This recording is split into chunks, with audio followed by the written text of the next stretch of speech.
Gentlemen, we're about 30 minutes to game time. We're going to know right here pretty quick. Welcome, everybody, to Eagle Sports Network and this broadcast of the second round of the 5A state playoffs. Tonight we have the Florence Eagles preparing to take on the Gautier Gators. Ryan, you had a chance to visit with Coach Davis this week, hear from him about getting his team ready. What's he expecting to see tonight? What does he want to see from his football team? Yeah, last week was crucial because it was a first one, and he talked a lot about the team and their mentality going up against a team like Wayne County. Now, it's completely different tonight. This is the first ever matchup between these two schools in their history, which, Florence, long history, Gautier, not quite as long. Florence, one of the older high schools that you're going to run into. The football program's been around a long time. These two teams have never met. Last week, in the short season of getting bruised up by Wayne County over the history, they were ready to play that football game. And a lot of times right here in the middle, next week would be potentially a huge game. Not hard to get pumped up for that one. South State. Right. Last week, little brother versus big brother in the sense of the history. Mm-hmm. Not hard to get pumped up for that one. This one, we don't know much about Gautier historically. The guys really coming off of a good win, 36-0 over Wayne County. Needed a little motivation. They were able to find that as a team. Coach is excited about the game plan that he's rolling out tonight, and I'm excited to call the game, of course. Well, here's some things we do know about Gautier from just kind of studying up on them, watching some film on them. They have a very talented and very fast offense. Yes. We know that Gautier's offense has a lot of speed. They want to spread you out, and they'd like to be able to throw the football. They have a very quick running back. Their quarterback is able to hurt you with his arms and his legs. They have talented receivers. And so we know they're able to put up a lot of points, and Florence better be ready to play. Here's the other thing we know about Gautier's football team. This is not the first time that they have made a deep playoff run. Right. In fact, as recently as last year, they were playing for the 5A South State Championship. Now, they lost that game, but it was a much bigger 5A last year when they played for it than even it is this year. And so not only are they a talented football team, they have some experience in these situations, and I think they're going to be a tough test tonight for the Florence Eagles. Yeah, we can't say enough about Gautier, how they have been as a football team. You talk about the season last year, the success of winning double-digit games in a high school season is nothing to look over. You look at their schedule this year, it does not replicate the way that they've been able to play, especially on the offensive side of the ball. I think somebody will correct me in the comments. Solomon Baguette is the running back. As best we can know how to pronounce That's it. right. If we're wrong, somebody from Gautier let us right. know how to say that name, because we feel like we're going to say it a lot tonight. That's right. And Irving, the quarterback, like you said, cannot applaud them enough for the season they've been able to have and the offense that production they've been able to put together. So the defense for Florence has got a lot on their plate, and coming into a game like this, a lot of people ask us, and maybe you have this question too, what does this game look like for Florence? And I've had this response all week. Every game from here on out is tough sledding. Every team. There's no bad teams still in those playoffs. That's right. They have earned their keep. Gautier Gators are a good football team. I'm excited to have them here in Florence. This is good for our community to get out here, play some football. My hope is it's just a competitive, close, healthy football game because these are two very talented teams. Well, and one of the things we know about Florence's game plan every week, but it will be that way tonight as well, sometimes Florence's best defense, although we have a talented defense that can really play ball, sometimes our best defense strategy-wise is to just simply possess the ball and limit the opportunities by the opposing offense. And I feel confident that will be Coach Davis' strategy against this very talented Gautier offense, is to try and allow his own offense to not only put points on the board, but to limit the opportunities by this Gautier offense. Ryan, we've talked about what we expect to see in tonight's game, some of the things to it. Tell us, what are tonight's keys to the game? If Florence is going to be successful and have a chance to win this game, What do they have to do well? So my keys to the game are simple. Number one, play your brand. Play your brand. When you talk about the Florence Eagles, everybody pretty much collectively agrees that when they play their style of football, they're one of the toughest teams to play as far as taking the clock, winding it down, putting points on the board, not turning the ball over. All of those things, there's a bunch of keys bundled into one, but you know what I mean. If you're a Florence Eagles fan, if you've watched this team play your brand. Tough, disciplined, grind it out, win it late. That's right. You're playing a team that doesn't play your brand of football, so we will tell. It is very, very different style. We will be able to tell right off the bat. Number two, stay disciplined. I can't add that into our brand of football. We are a disciplined football team. We have seen us get some disciplinary moments where we kind of get off kilter of procedure, holdings, and things like that. We got to stay ahead of the chains. Let's play clean. This is an exciting game. The last thing you want to do is get emotional in a game like this, and a decision like that costs you the football game, potentially. And number three, steal the possession. I'm looking to see between special teams. It's been a long time since this defense has gotten a turnover. Maybe it comes from there. I'm thinking more along the lines of special teams. Can we steal a possession? If Florence can hop up by a couple of scores, that first key that I talked about becomes a whole lot easier. Playing your brand of ball, being able to pin your ears back as a defense, get after, make some commotion around the backfield. You feel a lot better about doing that style when you're up multiple scores than you do in those close ball games where you get a little conservative as a defense. But offensively, when you get the ball back and you're Florence and you're leading by multiple scores, buddy, it's like they lick their chops and they really grind in, and they make every play count as far as moving the chains. So that's it. Play your brand, stay disciplined, and let's steal a possession and see if we can't swing this game early. You know, that's been an effective recipe for success for Florence all year long, and they've been able to do those things pretty consistently throughout this year. One more thing that I think is going to be important, because of the vast difference in styles between these two teams, particularly between their offenses. Florence wants to dictate the pace of the game by grinding the game out, making it move really slow, taking their time, possessing the ball. And Gautier is going to get up on the ball. I expect them to be no huddle most of the night. Yeah. They're going to go as fast as possible.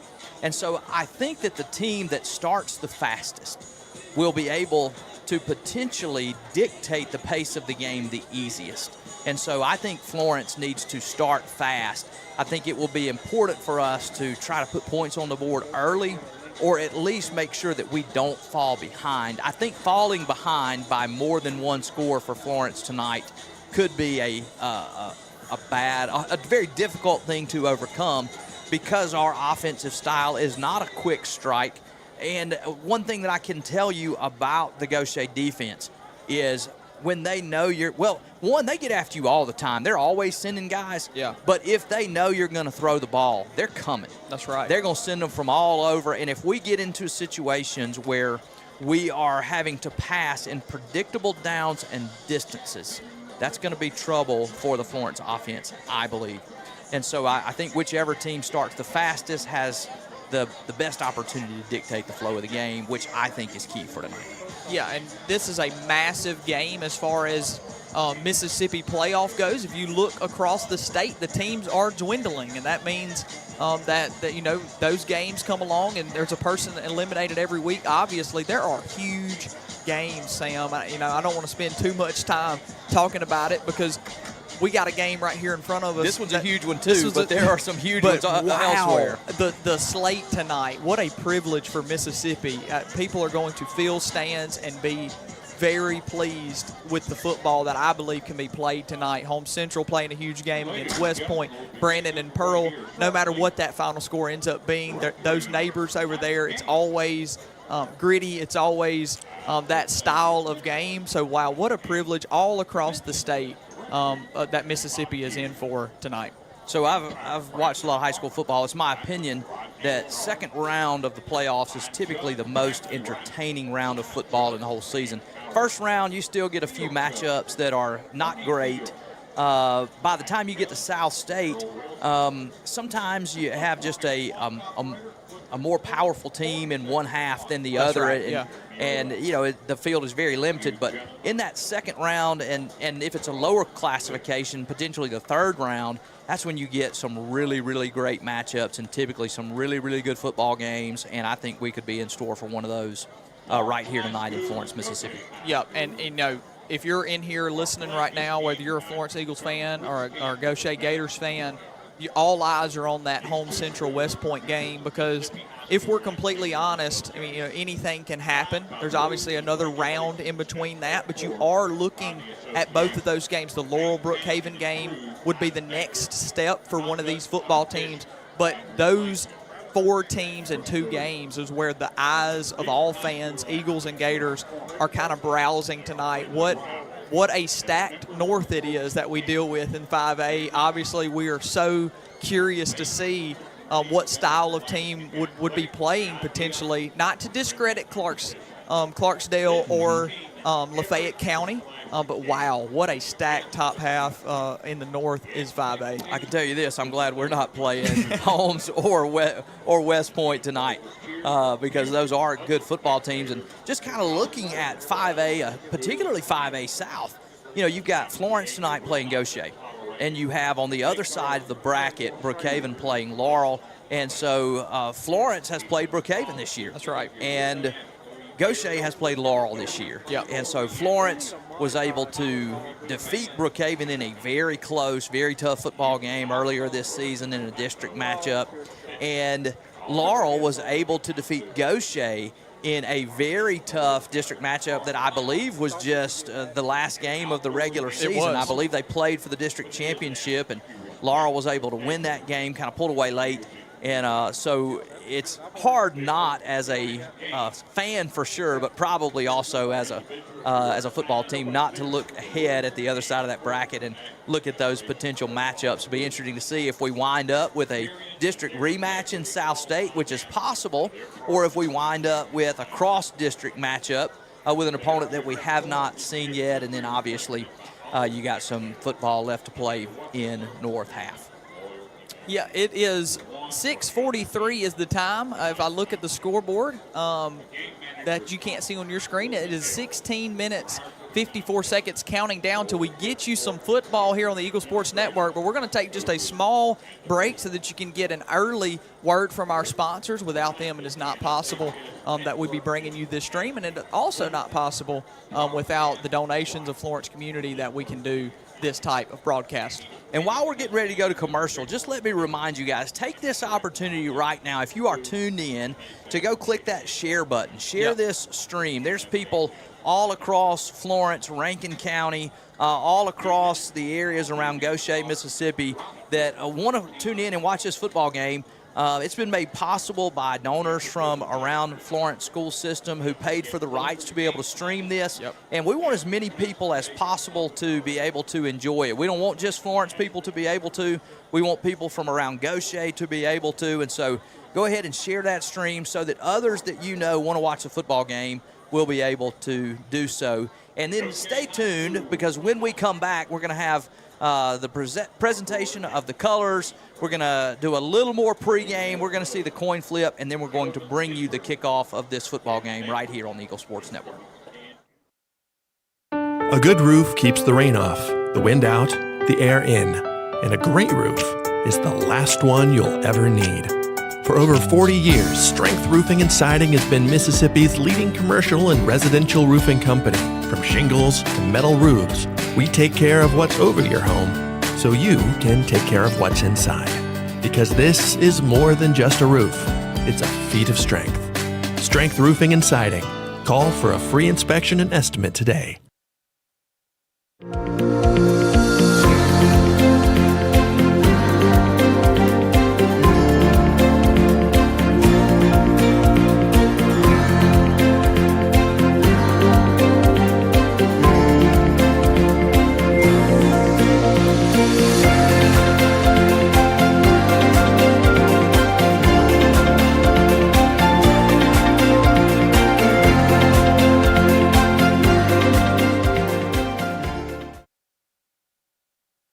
ESISupply.net. It's not if you're going to have a spill at your business or workplace, it's when. ESISupply.net. Exorbitant pads by the bundle or roll. ESISupply.net. Sockneck boom products, oil gator, oil dry, spill kits, and much more. ESISupply.net. Take it from Scary Gary. If it can spill, it's gonna. ESI Supply, 601-933-4910. That's 601-933-4910 or online at ESISupply.net.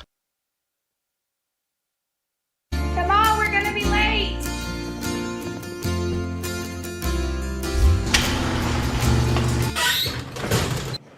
No school. When your garage door breaks, you don't just need fast, you need super fast. Call today and we'll send a certified garage technician to your home. Quality repairs done so fast, it's like nothing ever happened. They're not fast, they're super fast. Call today and we're on the way. Welcome back to Eagle football here on the Eagle Sports Network.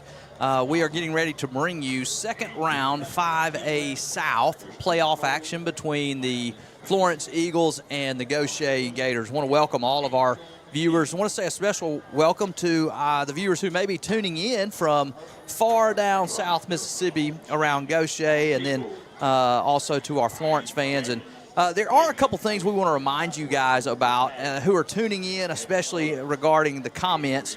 One, we want to remind you, tonight's broadcast on the Eagle Sports Network is brought to you by First Baptist Church in Florence, Mississippi, of which your commentator right now, whose name is Sam Taylor, is the pastor of that church. And I am commentating alongside Ryan Keith, who is also one of our pastors there at the church, who works with the students at our church. And so thanks to First Baptist Church of Florence for sponsoring the broadcast.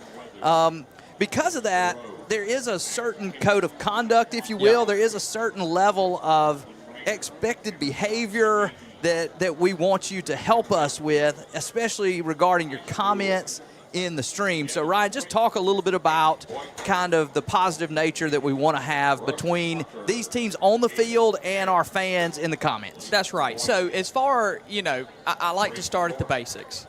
We're looking at, in most regards, 15 to 18-year-old young men who love the game of football and care passionately about it. And it will be played right there in between those lines that we call the sidelines. Now, if you are on here commenting, then you probably are not in between the lines playing the game. And so our fan passion and fan etiquette is completely different than the etiquette of a player. Those guys are going to handle business. It may not always be the best conduct in between the lines, but that is up to the referees to decide how that game will be played. It's up to us and our moderators. We are the referees of this. Of what will happen when it comes to being a fan for not just Gautier, but for Florence as well. So, listen, they're going to do all of the trash talking. They're going to do all of that. Your job is to cheer on your team. And that goes for Florence. That goes for Gautier. There's going to be a comment pinned that you can see in the comment section reminding you of this. These are young men that make mistakes.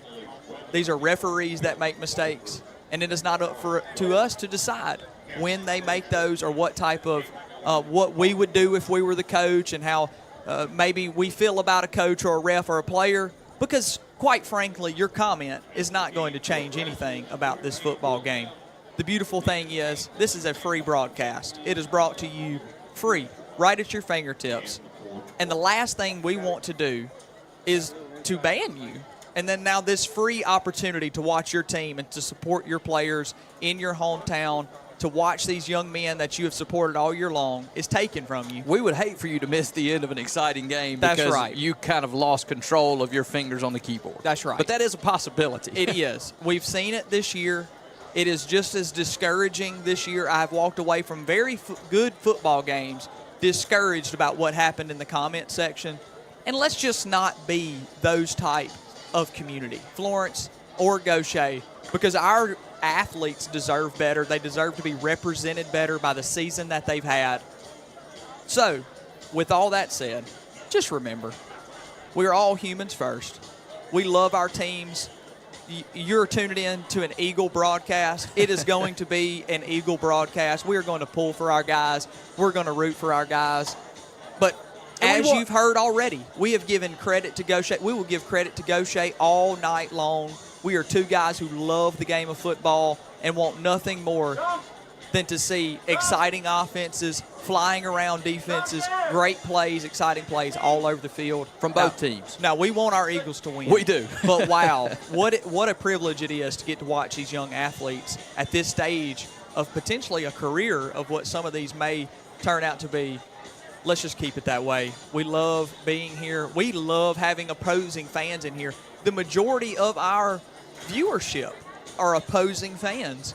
When we have a home game. When we have a home game. That's right. Because that's the beauty of live streams. We bring it right to you. You don't have to make this treacherous trip 3 hours down, 2.5 hours down. You can stay right there at home preparing for your day tomorrow with the football game right in front of your eyes. So let's keep it right there with good conduct. And to our friends down in Gautier, that doesn't mean that you can't support and encourage your guys. Absolutely. Hey, tell us their names. We don't watch Gautier every week. We don't have a Gautier roster. That's right. We're going to know the Florence guys' names because we know their numbers because we watch them week in and week out.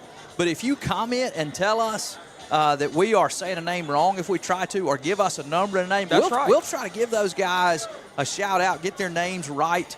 We want to see them do well. And so by all means, cheer your guys on, support and encourage them. Say all you want to that is pro-Gautier and cheer your team on in these comments. It's just the things that we don't want to see. You know, you'll see more detail about in the comments. We don't need any profanity. We don't need any unnecessary criticism about individuals, players, coaches, referees. And we certainly don't need any ill-aimed comments at other fans. If you see something somebody else says, just kind of trust us to take care of that, maybe overlook it, ignore it. And certainly, let's not get into a back and forth there. We believe it's going to be a great football game, and we want this to be a great broadcast, and not to have any marks on it that might spoil it there in the comments. And speaking of number 66 for Gautier, I don't know your name, but you got family in here or friends in here. Shout out to number 66 for Gautier. We see that. We want that. And by my roster here, it says Brighton Christian. So shout out to Brighton Christian. Hope you have a great game for Gautier tonight. And that's what it's all about, guys. And as you can see, I think you can see the cheerleaders dance team kind of lining up for that tunnel. The players back there. We'll get presentations of the colors. We're getting close to football time. Real soon. And 7 minutes to kickoff. That means we're going to get some football. And wow, what an exciting treat we have tonight between two great football teams. There you see Gautier coming out of the opposing locker room. They're getting ready to go down behind their banner and get lined up. Man, what a moment. How exciting is it, these last few moments before kickoff. And this is, by the way, a beautiful night for high school football. We haven't talked a lot about the weather. It has been a little misty, a little rainy this afternoon. It has rained here this week. The field is in pretty good condition. But I think from last Friday, with the amount of rain we had, I think it didn't really quit raining until Wednesday afternoon or so. With all of that being said, the field looks really good. Yeah, it's in pretty good condition, but we have had a little rain, so it could get sloppy tonight. Us Florence fans may have wanted more rain, knowing the way that Gautier wants to sling the ball around, how good that quarterback and receivers are. We may have wanted that ball to be a little slick tonight. But it does not look like that's going to play a huge part in this game, as the field looks pretty good.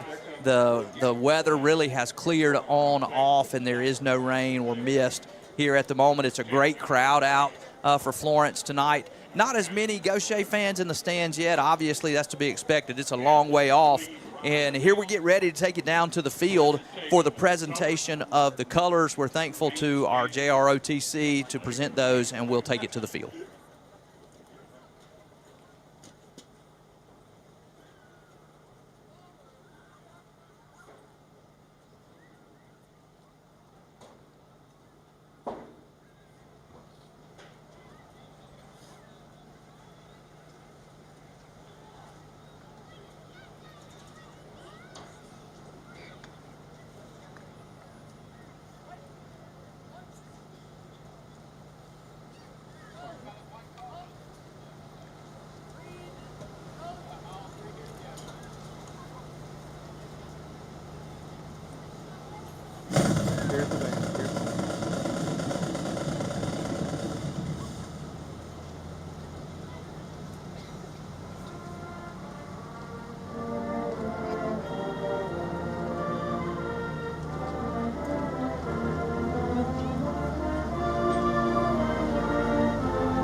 presentation of the colors, always an exciting part of a high school football game.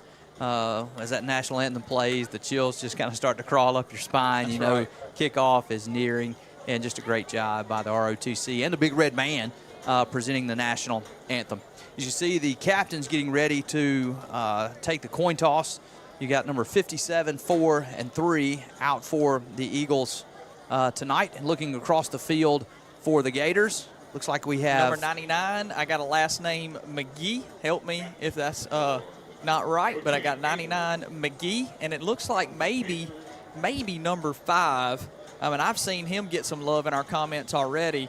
That's Kelvin Beavers, if I'm correct about the tucked jersey. It looks like the top of a 5. So we know that those guys, each in the red and in the white, are very respected teammates, and that's exactly why they're coming out to get this football game started with this coin flip that will determine maybe what we've talked about. Could have a big impact. A big impact in this game of who can start the fastest. For Florence, you got Braden Godzowski. Sorry, yeah, I struggled with that. It won't happen again. We got in trouble last week. Apparently, we're still saying it wrong.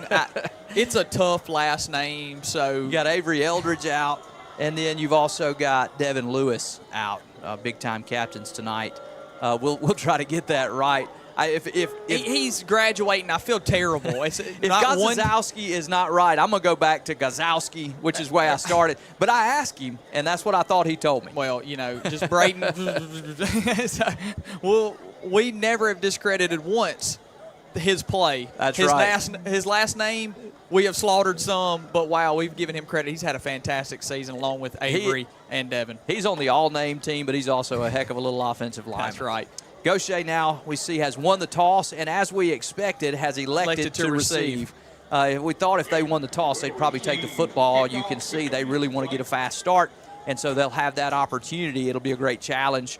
And I think we'll learn a lot about how this football game may play out early on as we see the Gautier offense take the field against the Florence defense. So unlike who was that, South Jones, that came down here and brought their sign, didn't use it, Gautier has got they've got a great sign. Their walkthrough sign loud and proud, along with the Florence Eagles that you can see right there on your screen, getting ready to run through those. And wow, that is the last thing stopping us from getting this football game kicked off.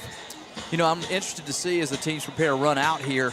We talked about Gautier getting that football. We've talked a lot this year. If you're not familiar with Florence football, we seldom kick the ball off traditionally. That's right. We have stolen a lot of possessions. One of your keys to the game, as you see, here come the Eagles now. Stolen a lot of possessions this year with different style kickoffs. Now, I'm sure Gautier's watched film and is ready for that, but even teams that have been ready for it have had a hard time executing, sometimes simply receiving the kickoff, recovering the kickoff, and it'll be interesting to see how Gautier navigates that tonight. See, both teams now have taken the field. And here we go. Kickoff will be just a few moments away. Yeah, just inside scoop. I've been here a while, been in the press box a while, love to watch warm-ups. As the equipment trailer for Gautier was arriving, I glanced out at midfield, and Coach Rod Davis, the head coach for the Florence Eagles, was out there with his kickers. This is how much he cares about special teams, and just kind of giving you an inside scoop at home of what this man is all about. And he loves special teams. I'm going to give you just a hint because maybe no coaches for Gautier are watching right now. 31 right there is Hayden Boykin. That is the kicker for the football team. But next to him is number 6, Aiden Hempill. He kicked at the beginning of the season, does a fantastic job. They were out here working on a scenario where Hayden runs up, but Aiden is the actual one who kicks the football.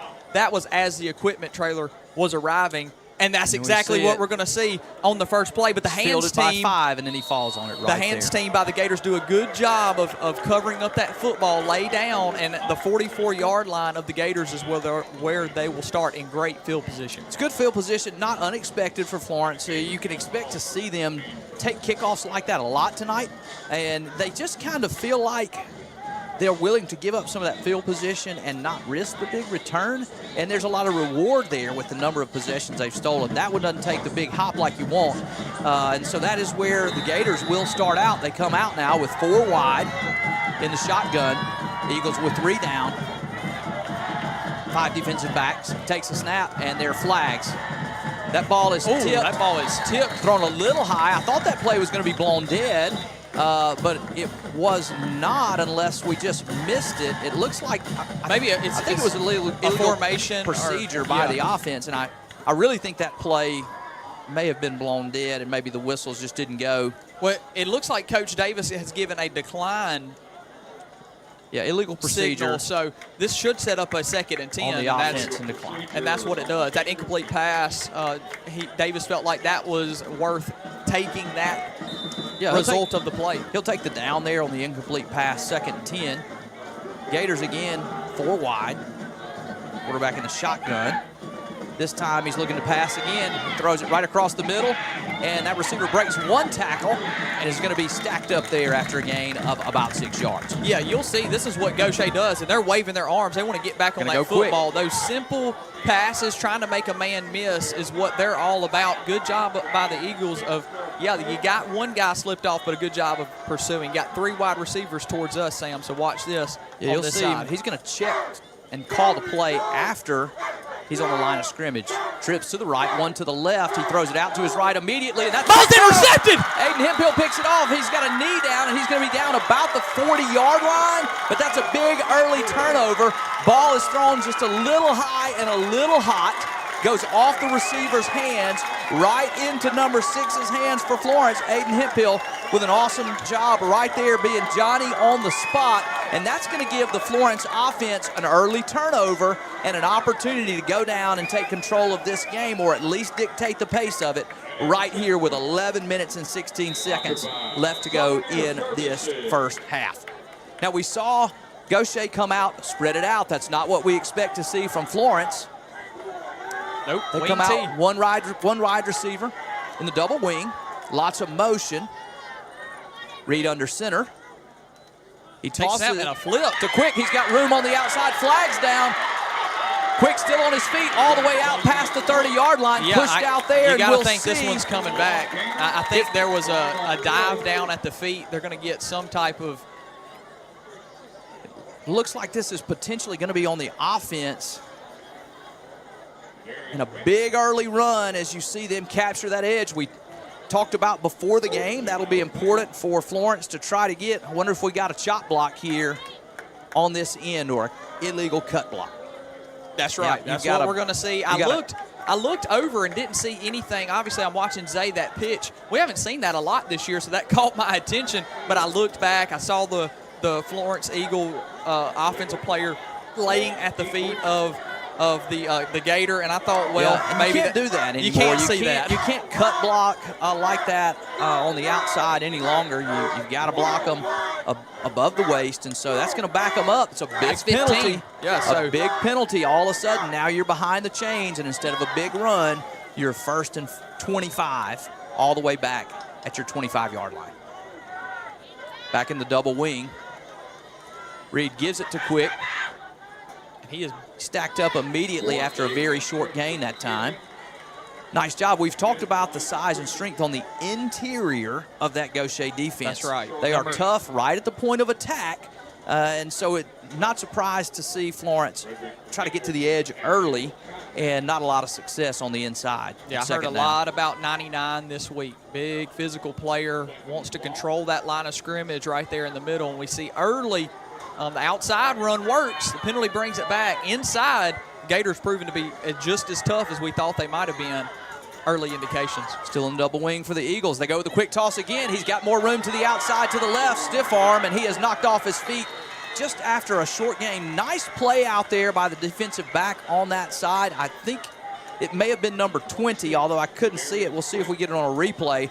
As they try the same play they ran that was called back for the penalty. He had the edge, but just a nice job keeping his leverage that time. It looks like it may have been 26. That's right, 26. He goes down, gets an ankle, and is able to secure that tackle. Going to bring up 3rd and very long here for the Florence offense. I got Jadarius Retakes there for the Gators making a huge tackle. So long 3rd down. We'll see what the Eagles play, how they play it here. Gators safeties in man. Quick pressure, I think too quick. I believe number 2 was off the edge early. And that's going to be 5 yards for Florence. Going to move this up. They're going to get a chance to run third down again from a little farther up the field, which makes a big difference when you're trying to convert. 3rd and 14 instead of 19 is huge when it comes to passing in high school football. So this becomes a little more manageable. We'll see how they play it. Maybe get Zay in the slot or something, try to get that wheel route moving up the field we've seen. On that play right there, we could see no safeties back for the Gators, man-to-man all across. They're bringing that extra pressure. I would expect to see that again. They're in it again. And that's what we see. So man across the board. Offensive line got to be ready for some pressure here. He comes again off that left edge. This time Reed gets pressure, still on his feet, looking to unload one. He's got a man, and that ball is caught. No, he's out of bounds. Looked like he did catch the football, but his feet may have been just out of bounds. Would have been close to the first down marker. Huge pressure around the right end that time as the tackle from Florence just not able to get a jump. Number 2 with a great speed rush, and we'll see this catch on the replay. He goes up, gets it, and that's right. His left foot is out of bounds. Comes down out of bounds. So Kane Ashley out here. We'll see if how he does with this punt. Yeah, looks like they're 4th and about 14. 3 stacked out to the left. You're going to have a timeout. The Gators going to call a timeout. You look down at the bottom of the screen. There's 3 red jerseys, 2 white jerseys. They didn't like that. The players had their hands like, hey, coach, got numbers game over here. So he calls the timeout. Very smart, but also good by the Eagles of forcing that timeout. Really good timeout call there by the Gautier Gator. Coach, as we have a timeout, we'll give you one as well. Stay tuned to more Eagle football right here on the Eagle Sports Network.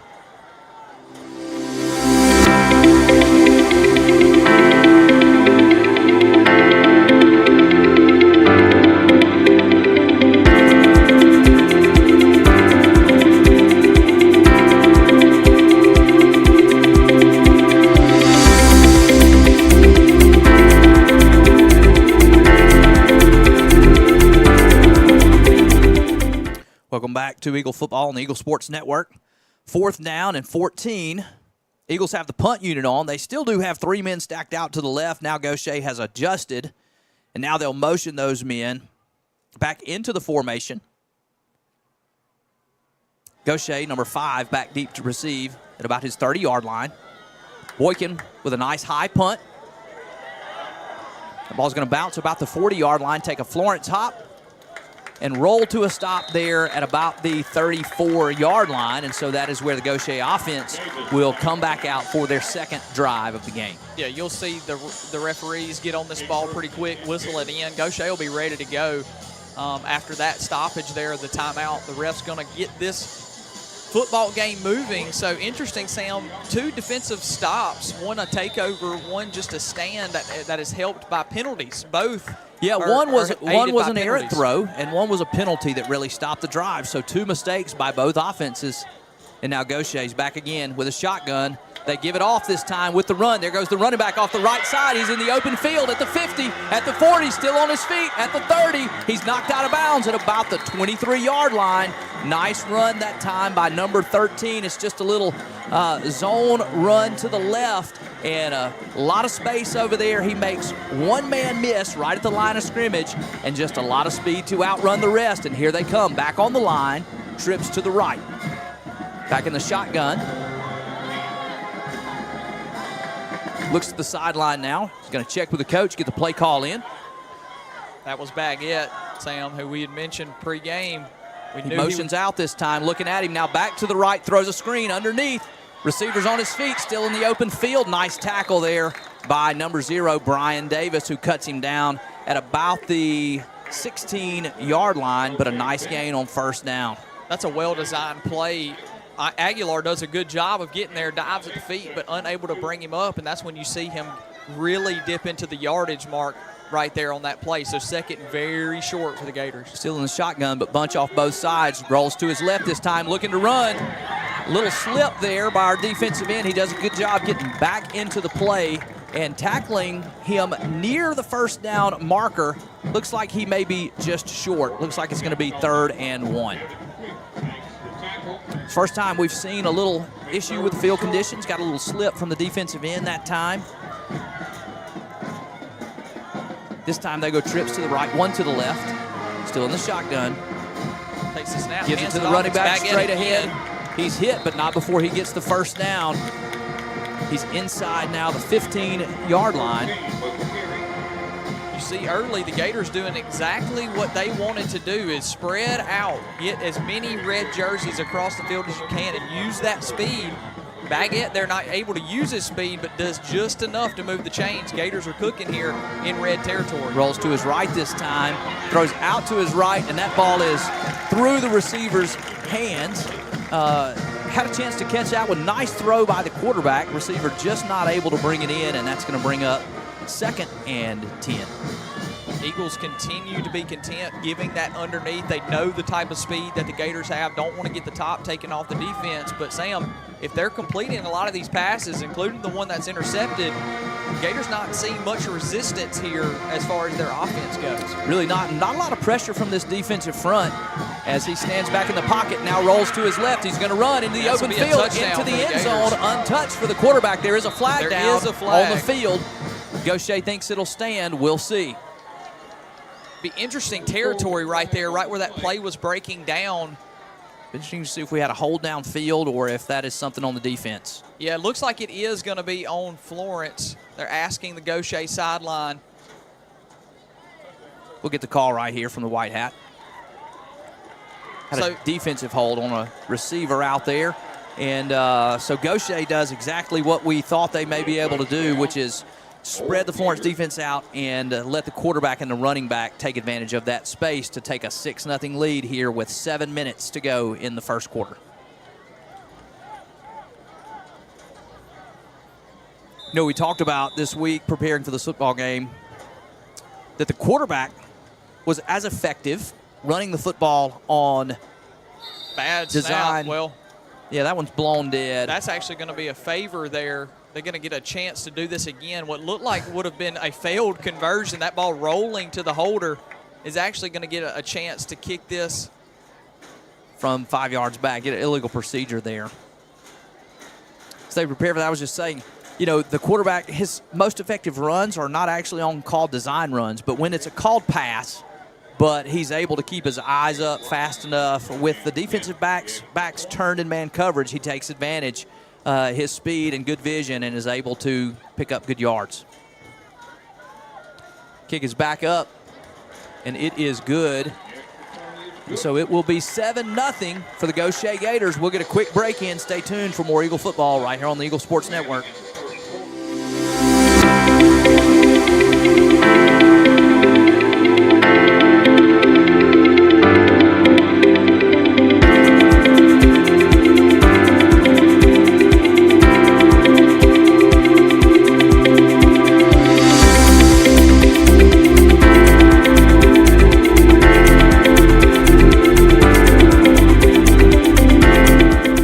Back to Eagle football here on the Eagle Sports Network. You'll see the Gautier Gators now with a 7-0 lead with 7:07 here in the first quarter. Going to kick this ball off from the 50, and that's going to be the enforcement of the penalty. The holding penalty. That's right. They chose to take it on the kickoff, and so that's why you see them now kicking off from the 50-yard line. Florence with 3 men back. Looks like number 89 will be the kicker for the Gators. Looks like he's only got about a 3-yard drop here. He's going to kicks it deep to the right side. That ball's going to be fielded there by Brian Davis just in front of his goal line. He's got room off the right side. He's got space. Still on his feet. He's at the 40. One man to beat. He beats 50, him. And he's shoved out of there bounds at about the 45-yard line. Nice return there by Brian Davis. Picks his way up that right sideline, and all of a sudden looks like the Eagles trying to jump back into this one in a hurry. Big-time return to seize the momentum right there by the Eagles. We'll see on this replay how well Brian Davis picks up this side. He's got one man to beat, and he gets him, and they just had one more that closes that angle off right here and does a good job getting him to the sideline. But that's great field position for the Eagles. Let's see if they can stay in front of the chains this time, keep it clean. They had a big run on the first drive, called back. See if we can be cleaner here. Eagles going to come out again in the double wing.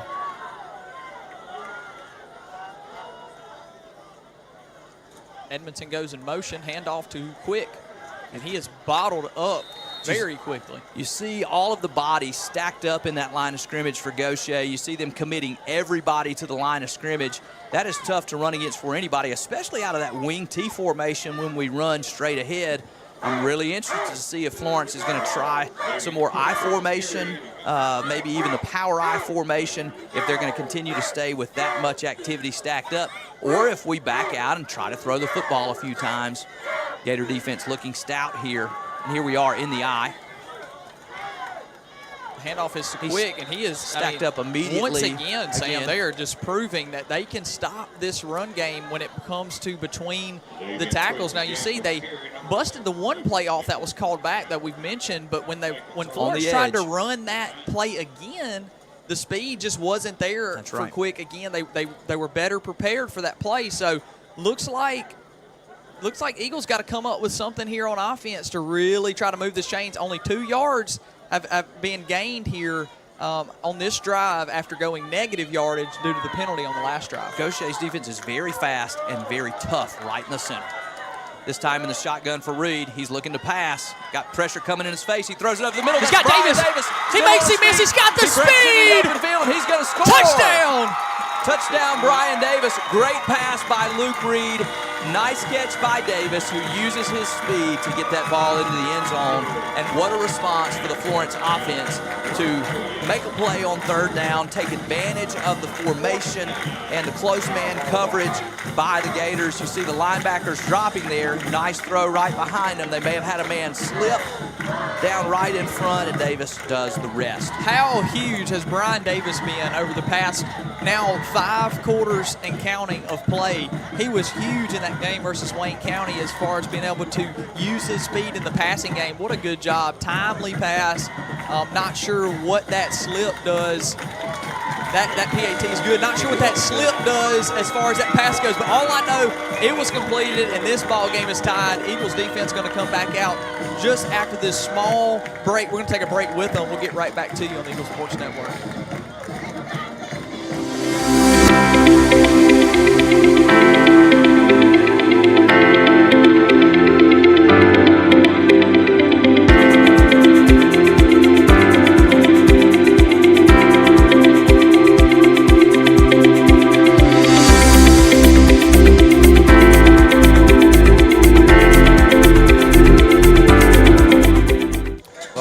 Football here on the Eagle Sports Network.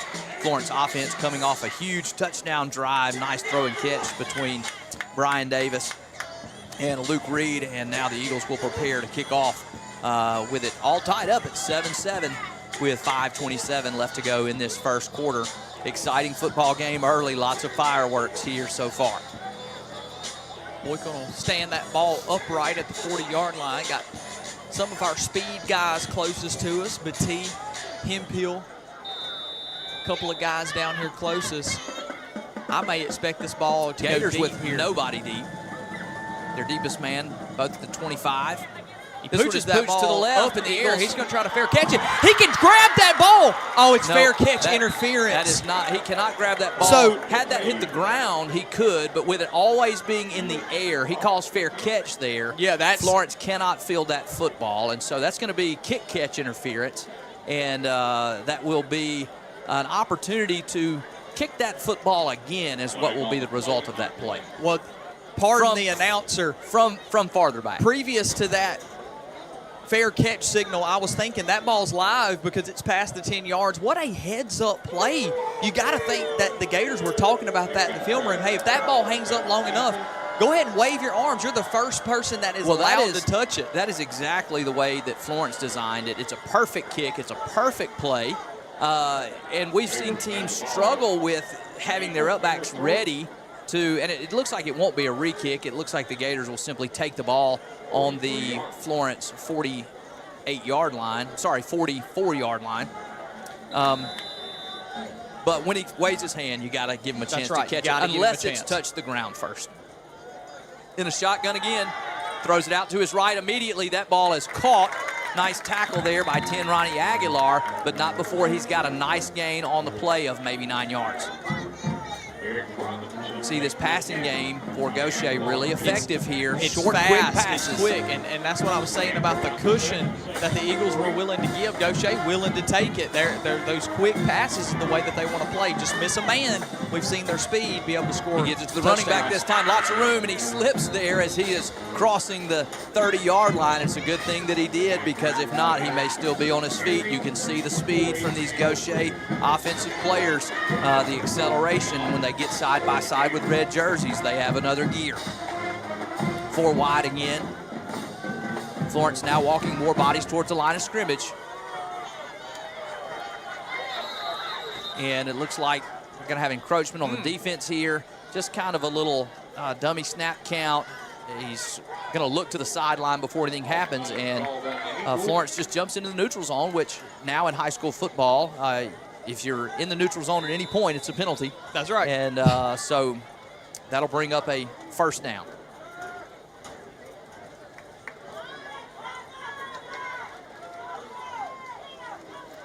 In the shotgun this time, they give it to the running back off the right side. Lots of room. He's still on his feet as he crosses the 10, and he is going to be pushed out of bounds down near the 2, maybe the 3-yard line, as he shows good speed, but also a lot of power there as he runs through a tackle and then carries a big man for a short time on his back there. The running back for Gautier, showing what we have seen on film watching. He is as advertised. He is an excellent, excellent player, and it's now 1st and goal for the Gators from about the 3-yard line. They give it to him again straight ahead, and he's going to be in the end zone for a touchdown. And so the Gautier offense is rolling right here. Well, looks like there's some. The side judge put his hands up, but the field judge has spotted this football. And now the side judge says, yes, touchdown. He's interesting exchange there. I thought that he got in for sure. From where we were, you could see their offensive line does a good job of opening up the middle. He falls right into it. It would have been tough to convince me that he didn't get in. So, yeah, touchdown for the Gators. And pending this point after, looking to extend this to a 7-point lead here with 3:42 to go. Whistles again here. This is on Florence. And we had a little snap after the whistle. Everything was whistled dead, and then we snapped it anyway, and now we got more whistles, so that snap was not live. And we've got encroachment again on the Eagles as they are lined up in the neutral zone, and now they're going to run the offense out there. It looks like the Gators are going to run the offense back out as this ball is going to be moved half the distance to the goal, which if you're already on about 2.5 is not very far. It's going to move it basically to the 1-yard line. So interesting development here. Obviously, I would make the same call as Gautier and go for this. You believe that your offense is talented enough to punch this in from the 1, but say that this is a stop here. This could create a swing in the game. So they stay in the shotgun. They line it up on the left hash. Quarterback keeps it. It's a different quarterback, and he's in standing up. Not much resistance there from that Florence defense, as that was not the typical quarterback or running back. That was a little like a power package out of that formation, and he demonstrates that he's a good athlete and able to walk it into the end zone. And so the Gators go up 15-7. Stay tuned for more Eagle football right here on the Eagle Sports Network.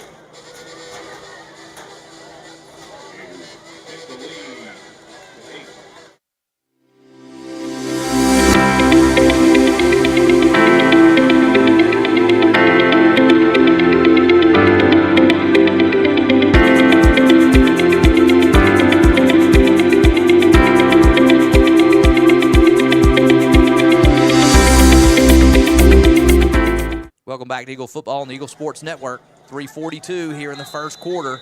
Gators lead 15-7.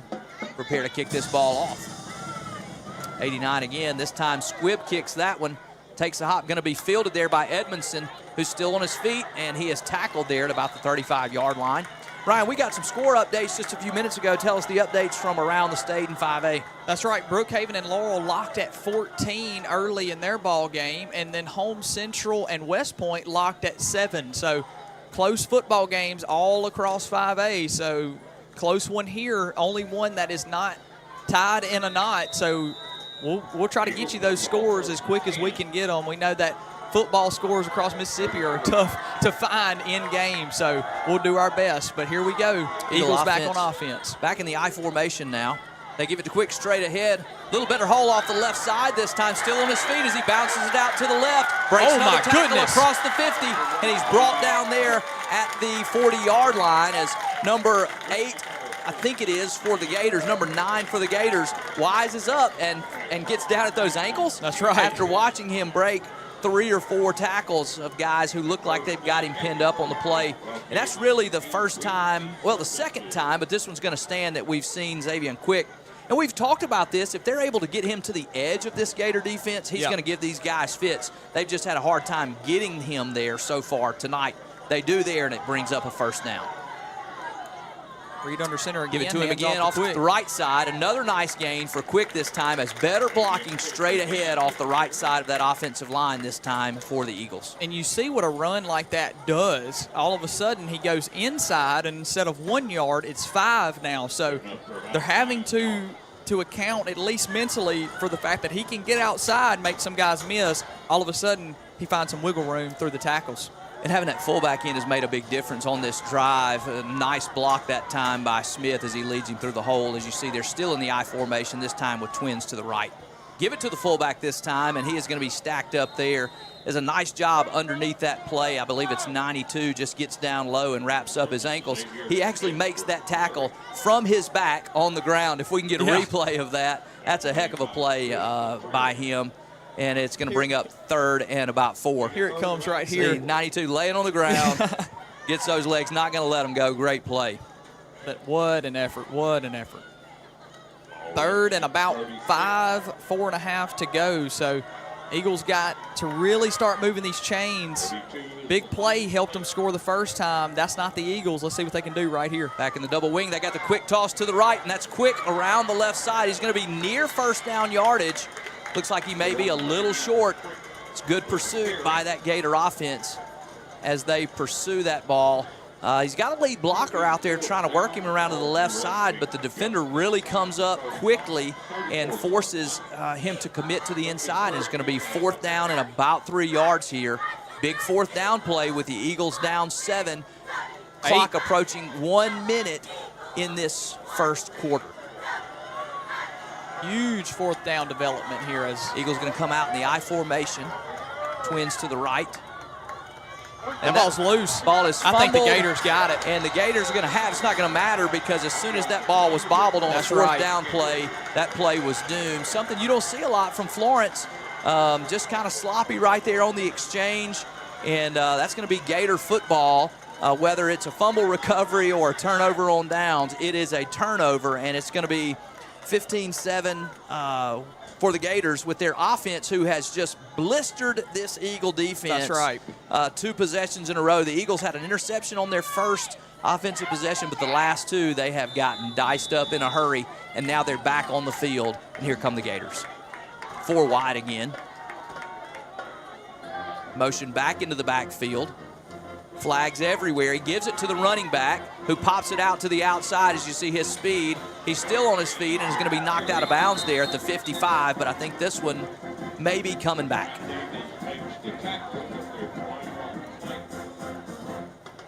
White hat giving the signal. Looks like it's going to be some illegal procedure penalty, so that'll be 5 yards back. But Sam, that's not the biggest development. He hands it off again, and he's got as much space as one could desire as far as a running back, especially one of his talent. So Eagles really got to come up with a game plan to try to make them beat you some other way than number 13. So we talked about this week. If Florence cannot contain them to the outside, if they cannot set the edge, this is not going to be a close football game. Right. And if they don't find a way to do that, the Gators are going to eat them up all night. They haven't so far. Let's see if they can make an adjustment. Motions him in. Rolls out to his right this time. Throws it back across the middle, and that ball is caught at about the 44-yard line. Tackle there by Batee as he is trailing in coverage, but he's just really running across the field, finds an open spot, and a great throw by the quarterback, who hits him on the money for a first down. Gators hurry up here, shotgun again. This time he gives it to the running back. And a who's better stacked up job. immediately. As you see the pressure now as Ronnie Aguilar comes hard off the edge. They don't sit back that time. They come into and bring kind of force the issue. And that's, I think, the only way they're going to be able to slow down this offense is really begin to gamble and take some stops. Ronnie comes up on a blitz, shoots the gap right there. Fortunately, he's right in the right spot at the right time. Going to bring up 2nd and 10. Time ticks down here in the first quarter, but we promised you good action, and we're seeing it here in the first quarter. Gators lead 15-7. We'll get right back to you on the Eagle Sports Network with the beginning of the second quarter. A good roof keeps the rain off, the wind out, the air in. And a great roof is the last one you'll ever need. For over 40 years, Strength Roofing and Siding has been Mississippi's leading commercial and residential roofing company. From shingles to metal roofs, we take care of what's over your home so you can take care of what's inside. Because this is more than just a roof, it's a feat of strength. Strength Roofing and Siding. Call for a free inspection and estimate today.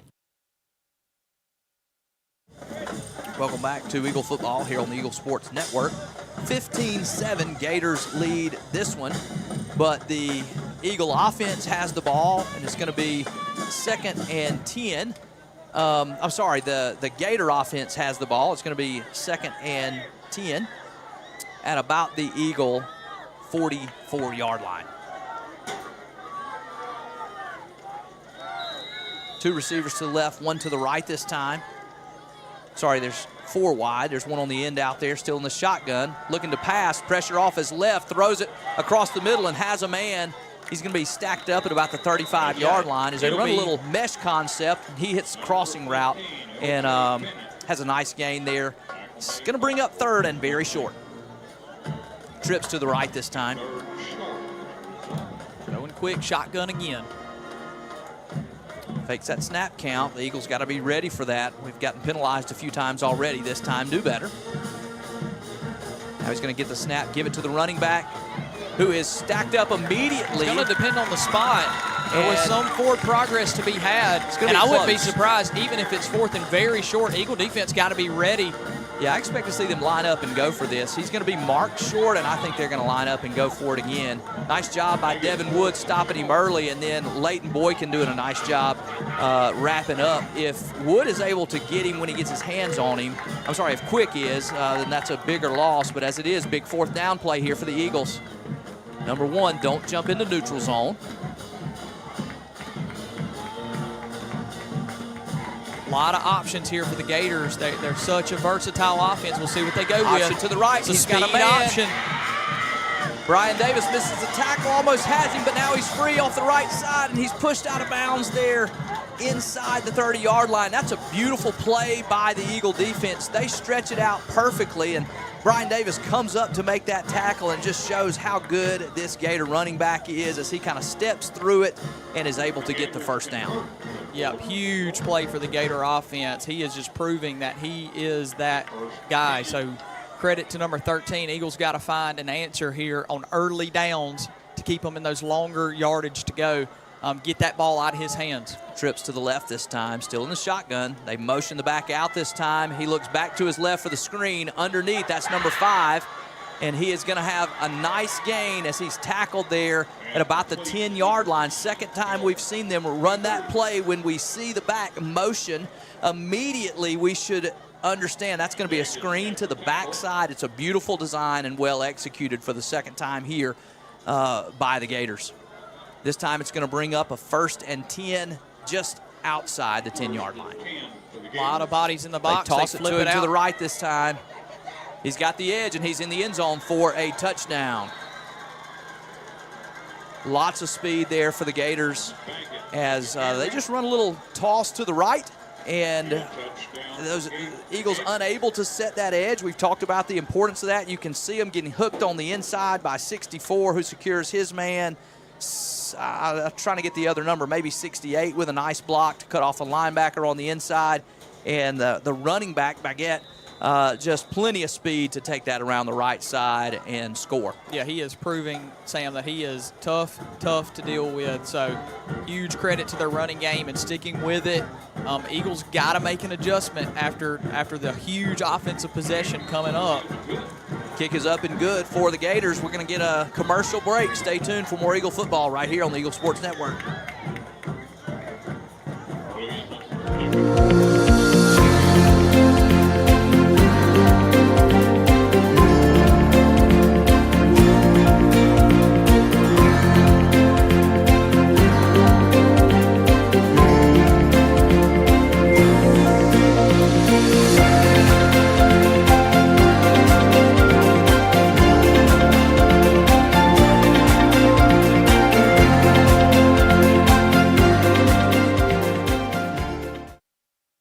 Welcome back to Eagle football here on the Eagle Sports Network as the Gautier Gators are up now 22-7 with just under 10 minutes to go in the second quarter. They squibbed this ball, and that's going to be fielded there. That's Edmondson again, who's going to be tackled back inside the 35-yard line, and that's where the Eagle offense will come out, desperately needing to make a drive here. We've talked about how Florence offense wants to play. They want to be able to dictate the pace of the game. You can't do that down 2 scores early, and so we'll see if there's an adjustment here by the offense. The offense was able to score on one drive early in this game. Last time they had a big run but got bogged down and then had a fumble on a 4th down play that really kind of just, well, of course it ended that drive. We'll see if they're able to sustain more offense here. Reed's going to be in the shotgun this time. 2 wide receivers to his right, Quick in the backfield. They give it to the motion man. No, Reed keeps it right on the inside, and he's going to be brought down after a very short gain. Just not a lot of room on the interior of that Gator defense as those 2 defensive tackles and that middle linebacker, I watched them on film. They are really physical. Their defensive ends play tough as well and can really get after you with some speed on those edges. There is some room to run sometimes on those edges if you can get them blocked out there, but that has proven difficult for the Eagles to do. Reed again in the shotgun. This time they motion Quick all the way out to the right side.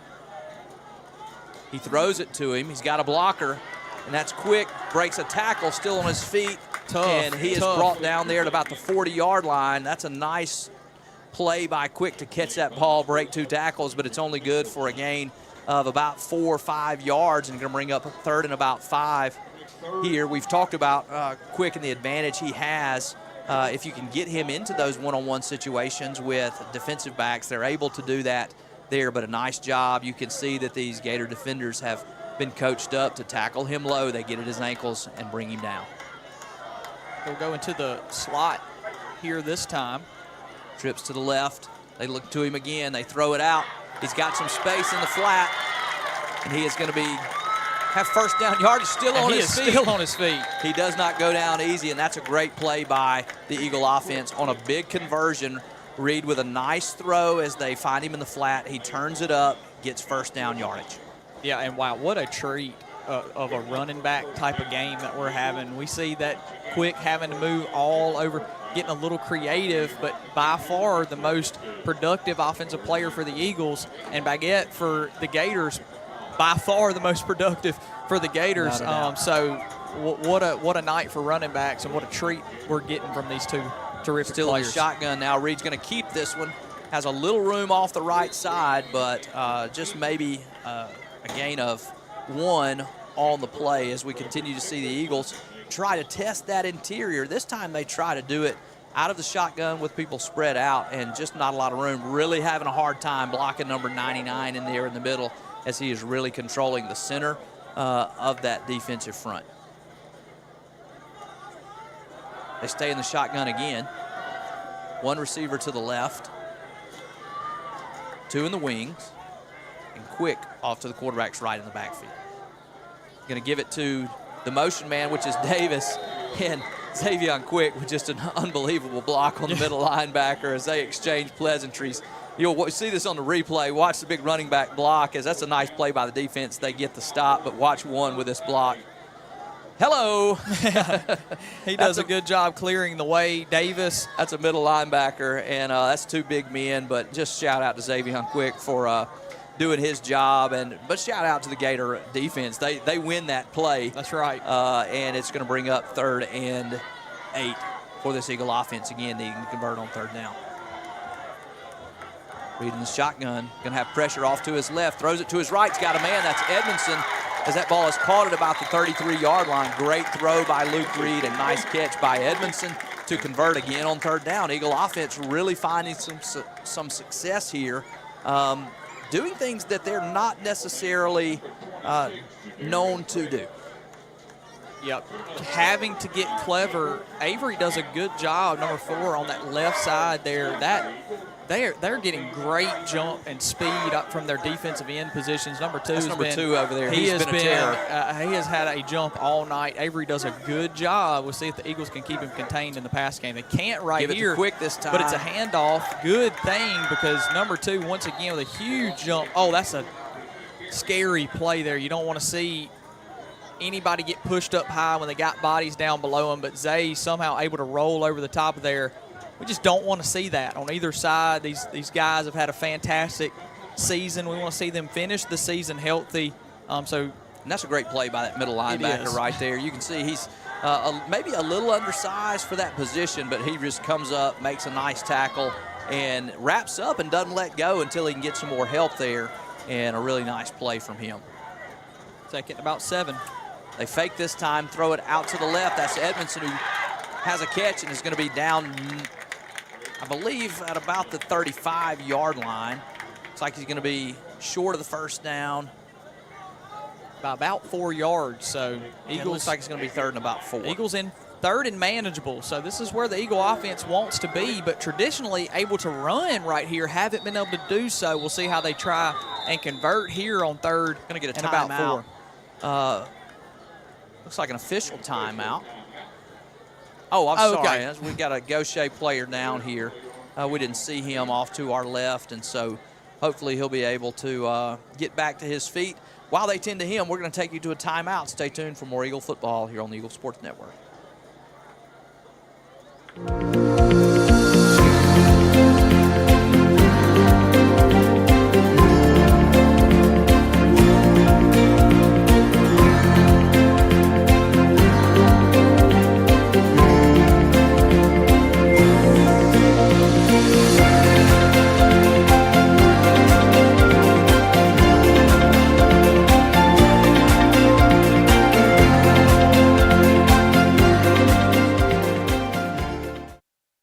Welcome back to Eagle football here on the Eagle Sports Network, with the Eagles down 22-7. Gators on top, but the Eagle offense driving now deep in Gator territory and have a 3rd and about 3 here on the Gator 25-yard line.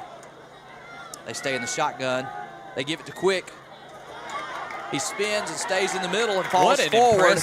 And I believe he's going to have plenty for the 1st down. Nice conversion there on 3rd down by the Gator offense. Xavier High. So, in the 1st down for the Eagle. Once again, that 1st down, offered by the Group Services.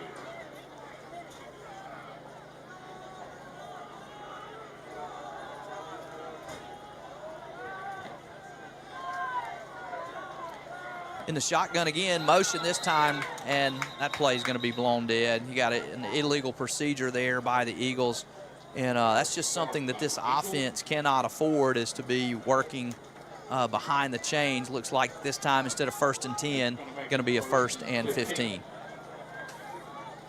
Yep, once again, this is the recipe that we were not calling for the Eagles. You'd mentioned being behind the chains. That's the very reason why we couldn't capitalize on the interception. The huge penalty gets us behind the chains. But down here, we got to find some points if we want to continue to be in this ball game.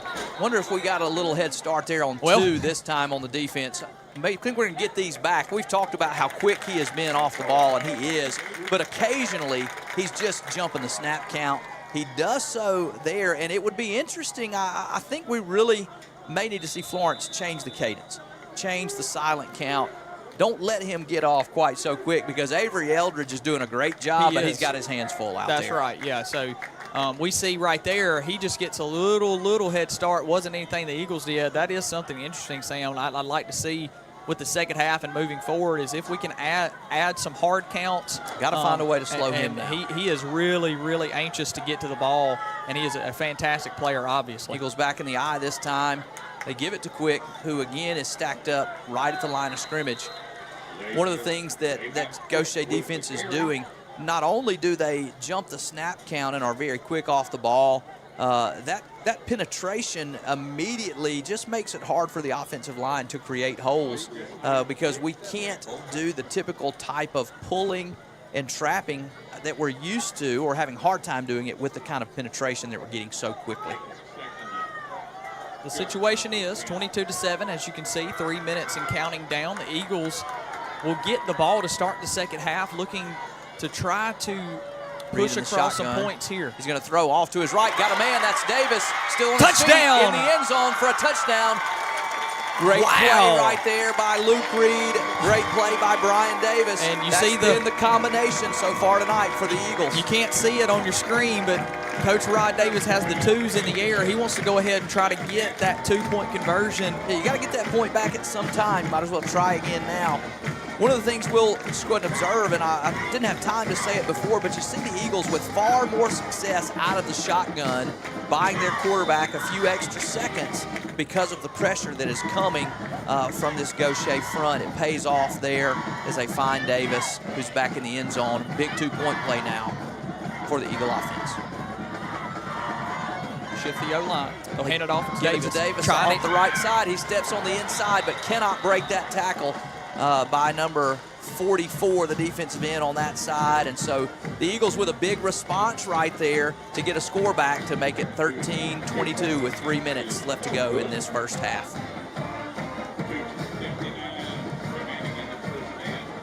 We got some score updates here. Laurel leading Brookhaven 24-14 in that contest, so no longer knotted at 14 over there. Laurel looking to inch away, I'm assuming, approaching halftime like we are here.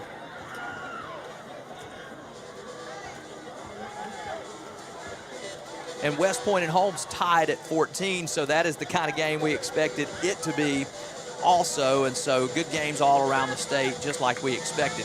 Got a good one here so far. As the Gators are up 22-13, Eagles getting ready to kick off. It's imperative for this Eagle team not to give up a score here in these last 3 minutes. Their defense has struggled to stop this Gator offense, but they will definitely need to here. Boykin does kick this one off. He kicks it off to the right. That ball's going to bounce, no man's and it's going to go out of bounds there. It was very near the sideline and is one of those that if you can get it you want it to bounce towards that midfield. You can get it to stop right there. You got a chance to go get it. As Boykin kind of limping off right there, be interesting to see if he's okay. Kind of got a little limp on that right leg. So just an important possession here for this defense. The Eagles get the ball back after halftime. And if we can get out of this first half down one score, put the offense back on the field, we could have a really exciting second half. But we've got to get a stop. With the two-point conversion fail, it's actually 2 scores, what the Eagles are looking at now. That 9-point swing due to that encroachment penalty that changed the Gators' mind. They went for 2. Looking to pass here. Get it. Lots of time. Now he rolls out to run, and we're going to get him wrapped up there after a short gain. Nice play by the Eagle defense to keep everybody in front of them and don't give up the pass play. And that's something that quarterback can do exceptionally well, is scramble. If you can stop him after a gain of 3, you've had a good play. Yep, you see Avery Eldridge out there now on the defensive line. We thought we may see him on the defense. Gives it to the running back this time around the right side. Good pursuit by Cleon and company, but that is just how good he is. But nice play out there by Hemphill. When we're holding him to 3 yards, 4 yards, we are in good shape. And that is the type of half he has had. I would love to know the numbers that he has had, but this is big. This is Cleon Woods not able to get him there. One of the longest third downs, which is crazy to say for the Gators here at about 3rd and 6. Coach Davis going to call a timeout right here. Really good timeout. You can't take those things into the locker room. Huge play on 3rd and about 6 with them still on their side of midfield. If you can find a way to get off the field right here, could be a huge play for your team. As they get a timeout, we'll get one as well. Stay tuned for the last 2 minutes of the half right here on the Eagle Sports Network.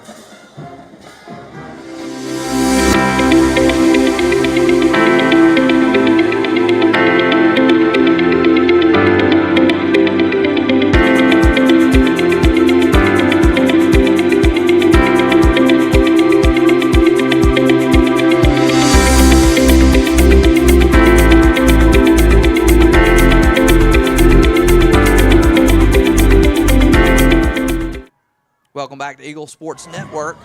It's a big 3rd down and 6 here as the Eagles desperately needing a stop. Gautier wanting to extend this drive.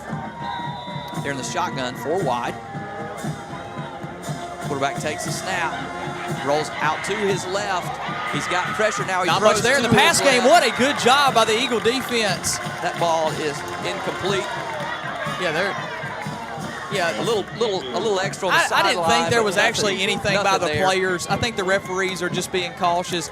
A very, very clean play, I thought, all the way through. Nothing there. Big stop for the Eagle defense, and looks like Gautier going to run the punt team on here. Brian Davis going to go back for the Eagles, and now we've got to watch this because Gautier is huddling up on their sideline with a lot of players, and it, not what you would expect to see them do, fake on 4th and 5 or 6 with this under part 2 of the minutes field, in their yeah. end of the field. But you never know. As effective as their offense has been, you just never know. And so we're going to get a timeout by the Gators. Interesting play call. I think the offense may be coming back on. Looks like the Eagles will also take a trip to their sideline as the Gators prepare their play for 4th and about 6 after gaining nothing there. Good job by the Eagle defense. We thought we maybe would see some crossers there. That was just a couple of up and outs stacked on top of each other. Eagles in man coverage on this side. Good job by containing the quarterback. He makes the best throw possible. Only his receiver could get his hands on it. Just great coverage. Just right through. Coverage was good. They really like him on the edge, and that's what they're trying to do. Great job by the defense. As they do send on the punt team, and we'll see if they actually elect to punt this football. Again, it is Davis deep for the Eagles. Snap is back. He does punt, and it's a nice punt. Davis receives it on the left side, cuts it up the field at the 30. Now he's got room all the way back to the right, makes a man miss, and he's going to be stacked up right there at about the 30-yard line. Nice coverage there by the Gautier Gators.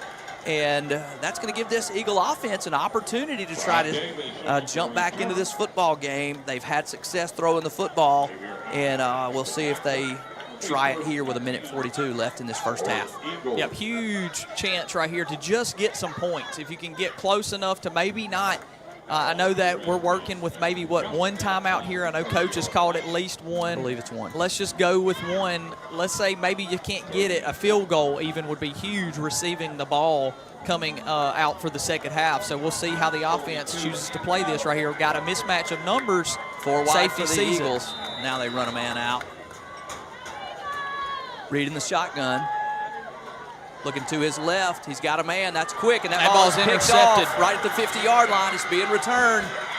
He's still on his feet at the 40, the 35, and he's stacked up there by a host of Eagles at the 30-yard line. He had quick going up the seam, and that's just a really nice play. That defensive back just kind of was locked on that and kind of baited him into throwing that one. As soon as he does, he jumps inside the route and picks it off immediately. Looks like Quick is looking to go on up the field, and Reed's thinking that he's going to pull that back on the inside. Just a little communication there, and now all of a sudden, this potent Gautier offense has the ball back at the 30-yard line, and what you wanted to do, get into the locker room only down 7, now looks like a difficult proposition. We're down 8. Down 9. We'll if you keep right counting, you'll eventually. get there. Trips to the right this time for the Gators, 1 to the left. Quarterback alone in the shotgun. He looks to his right now. He's looking for a way out. Throws it across the middle. Has a man caught there at the 20, and he's going to be stacked up at the 15-yard line as you get a receiver on a linebacker right inside on a little crossing route. They've been very effective with that so far, and they are again. Clock runs down to about 1:10. Back in the shotgun. Rolls to his right. Looking to run this one. Good pursuit by the stacked Eagles. up immediately near the line of scrimmage. Nice play by that Eagle defense. He may have gotten a half a Looking to see yard if we're there. going to time out here, and we are from the Gators. As they go to a timeout, we will as well. Stay tuned for more Eagle football right here on the Eagle Sports Network.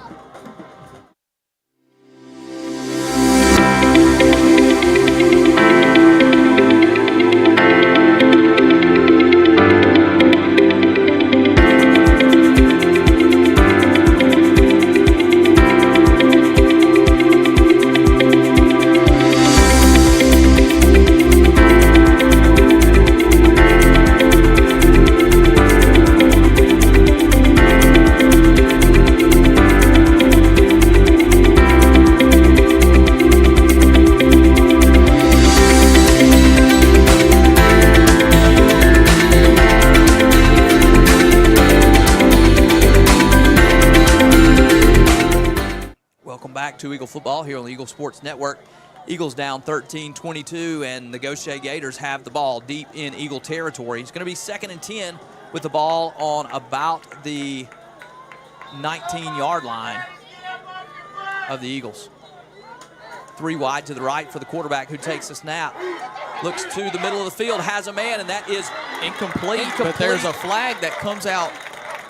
Be interesting. We've got a hold on the defensive back here. I believe we probably held a receiver there. We'll get the signal here from the white hat. It's away from the play. That ball could have been caught. It was in the receiver's hands. He's just not able to squeeze it. That's 35, who scored on that 2-point play and has had a good game so far tonight. Just not able to squeeze that. Looks like it's on the Gators. So an eligible man downfield. So that's actually going to back that up. Well, he declines it. He elects to go with the 3rd. Okay, 3rd and 10 here. So interesting enough. Coach Davis doesn't another down. Yeah, he doesn't want to give them another chance to get he knows that even 15 yards. They can get the yards. He don't want to give many more chances, and he's got to. So big 3rd down here. They bring Goet back in there with him. In the shotgun, looking to pass under heavy pressure off to his right. Oh, and he's going to escape it. Still on his feet, and he is going to be stacked up there. They're going to have to hurry up here. I'm 10-yard line. I'm sure they're out of timeouts. Did he get the 1st down? No, it's 4th. 4th down, 30 seconds, clock running. 4th and about 4. 3 wide receivers to the left. They snap the ball. There's motion. Yep, that's going to be on the right side of that Gator. The receiver off to the right, I believe, gets a head start there. And that's going to be a false start for the offense, which is going to move them back 5 more. Looks like the offense is content with staying out there. They have here. They should wind this clock. As soon as the ball is set ready for play, the clock should wind because it was no play and the clock was running. They have a good field goal kicker. He was backed up on that point after, made it look really easy. And now he does wind the clock, so it begins to run. We're going to have a 4th and 8 here. Looking to pass. He throws it to the left side. He's got a man who slips and makes a fantastic catch. He's wide open in just a hole in the middle of that defense. He loses his footing, slips, falls to his back, reaches up with both hands and catches the football. What a play by that receiver. Watch this again on the replay, and you're going to see as fine a catch as you'll see, and a great throw. Sliding down, catches it. What a job. And just too much room in that Eagle offense. They've got some guys underneath, one on top, but boy, that was a dagger with 10 seconds left to go in that first half. They line up for the point after. You know, you see the result of the play and you say, wow, yeah, like good call. I was really thinking we had a development there, not kicking, up 9 already, but he looks a lot smarter than I would have been, hindsight looking at that play. I really thought they would take the points, but this offense is so good. You can see how much he trusts them. He leaves the ball in 3's hands. He knows that he can make that throw, and he does. Even with the conditions, not slowing down this Gator offense at all. And we did see a lot more slipping. You can see the dark spots in the field there around the end zone. I wonder if maybe the Eagles had a guy slip who allowed him to get that open.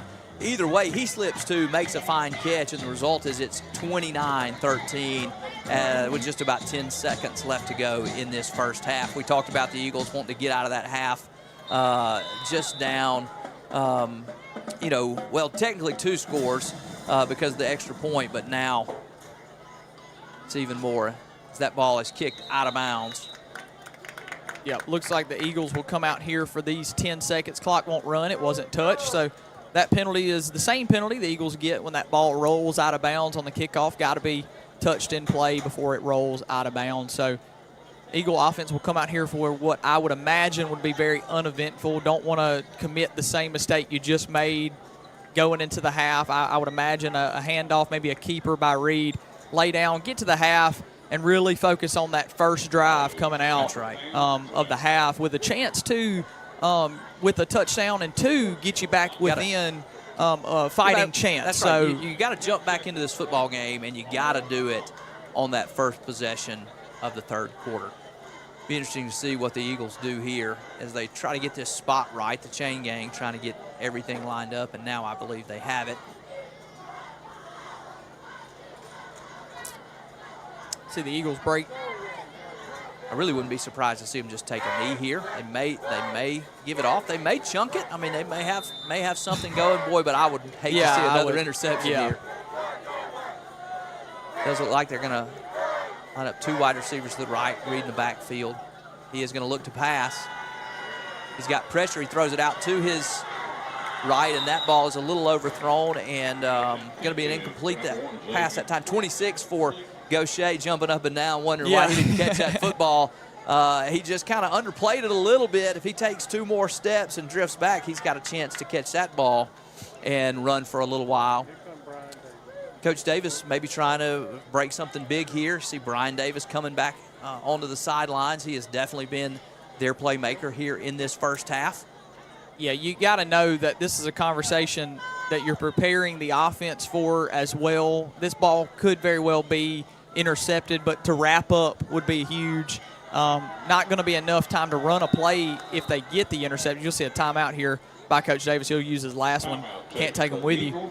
But they know that this ball could very well be intercepted. Let's push him to the sideline. Let's use that sideline defender. Let's get him down. But we do want to try to break something big here because possessions are running thin, and that offense for Gautier, Sam, is exactly what we thought they were coming in. Yeah, and their defense. You know, we said it would be important for Florence not to get behind in this football game, and that's what they've done because of the pass rush ability of the Gator defensive front.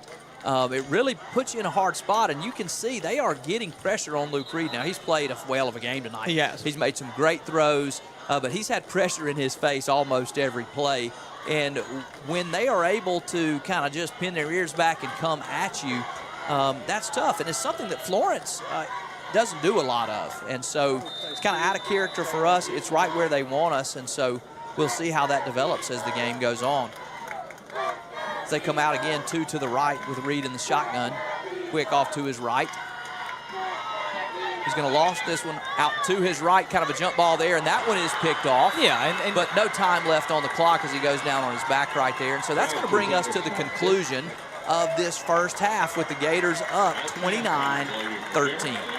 Yeah, that, we were prepared for that play to go that way. He falls down. Throw it up. That's right. So trying to make something big doesn't work. Eagles start with the ball. Got a long way to go. Gautier really came to play. Eagles get a chance to come back in this game, but got a long way to go. We'll bring it to you in the second half right after this break.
going to take you down to the field right here as we're back for the halftime show, as we've got the Eagle dance team. They do a great job getting ready every week. So enjoy this show from the Florence Eagle dance team. And we got state competition coming up in December. We'll introduce those to you. Kylie Bates, sophomore. Skylar Clower, freshman. Skylar Dickerson, also freshman. Lena Dunkley, sophomore. Alana Keogh, a senior. Haley Hall, freshman. Sydney Higdon, a junior. Avery Martin, a freshman. Avery Meredith, senior and co-captain. Freeland Muse, senior and captain. Taylor Raymond, freshman. Sarah Register, senior. Sawyer Register, sophomore. Sandy Sabry, freshman. Carly Jo Smith, junior. Lainey Smith, senior. Will B. Walter, sophomore. Ashlyn Watts, a sophomore. Mary Elizabeth Yates, freshman.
good roof keeps the rain off, the wind out, the air in, and a great roof is the last one you'll ever need.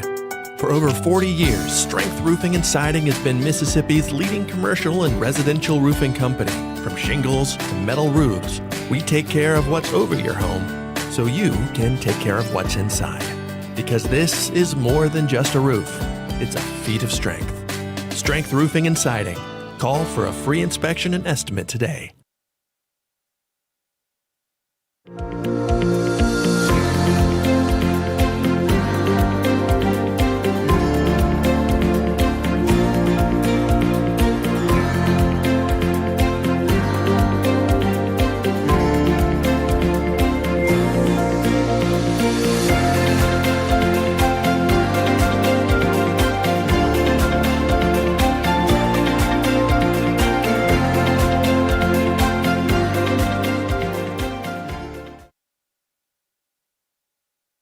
ESISupply.net. It's not if you're going to have a spill at your business or workplace, it's when. ESISupply.net. Exorbitant pads by the bundle or roll. ESISupply.net. Sockneck boom products, oil gator, oil dry, spill kits, and much more. ESISupply.net. Take it from Scary Gary. If it can spill, it's gonna. ESI Supply, 601-933-4910. That's 601-933-4910 or online at ESISupply.net.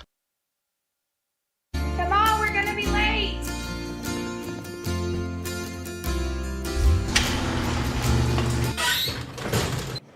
No school. No When your school. garage door breaks, you don't just need fast, you need super fast. Call today and we'll send a certified garage technician to your home. Quality repairs done so fast, it's like nothing ever happened. They're not fast. They're super fast. Call today and we're on the way.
Welcome back to Eagle Football here on the Eagle Sports Network. Just about 7.5 minutes until we're going to kick off this second half. The Gautier Gators up 29-13 over the Florence Eagles. As you see, a great crowd out tonight for Florence, really going to try and cheer their team on to a big second half comeback. In the meantime, we've got some scores to give you from around the state. Laurel is leading Brookhaven 24-21. Yeah, that game is... We talked about that game, and we expected it to be a closely contested one, and it sounds like it is living up to the billing.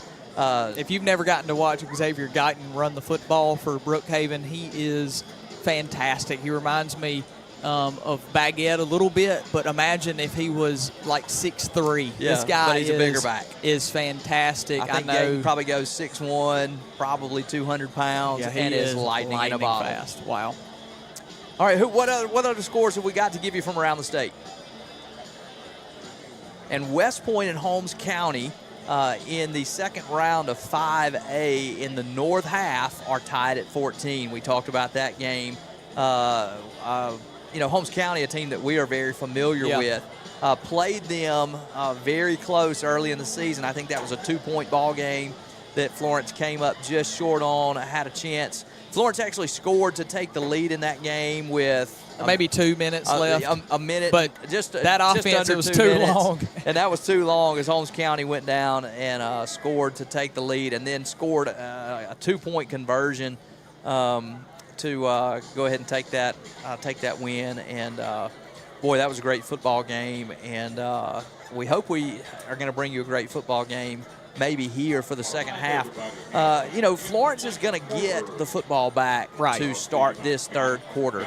Now, we are down, but if Florence offense can find a way to generate a touchdown drive at the beginning of this third quarter, all of a sudden, then you're just one score away. Well, that's if you can generate a touchdown two-point conversion. That's then right. You're still in a one-score ball game. We have seen the defense get a couple of stops tonight, but, boy, not many.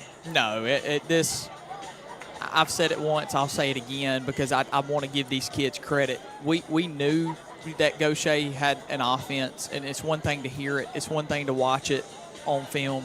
But watching these kids on our turf, they're just so impressive. And a lot of people kind of overlook the south half of 5A. But with speed like that, with Gautier has, they can play with anybody. And with their defense playing the way that they're playing tonight, that's probably the most shocking to me. I knew offensively they would come in. I knew they had speed. I knew about 13. I knew about 3. This defense is playing lights out. We have a back in Xavier Quick who is hard to bottle himself. They've done a fantastic job. They've done everything they needed to do. We've seen the huge interception, of course the second one on the attempt to score there, but the crucial pick. Yeah, they've been timely. The turning point in the game. They've been timely, and all the credit in the world to the coaching staff for Gautier. But a lot of football left, and we know that football gets crazy.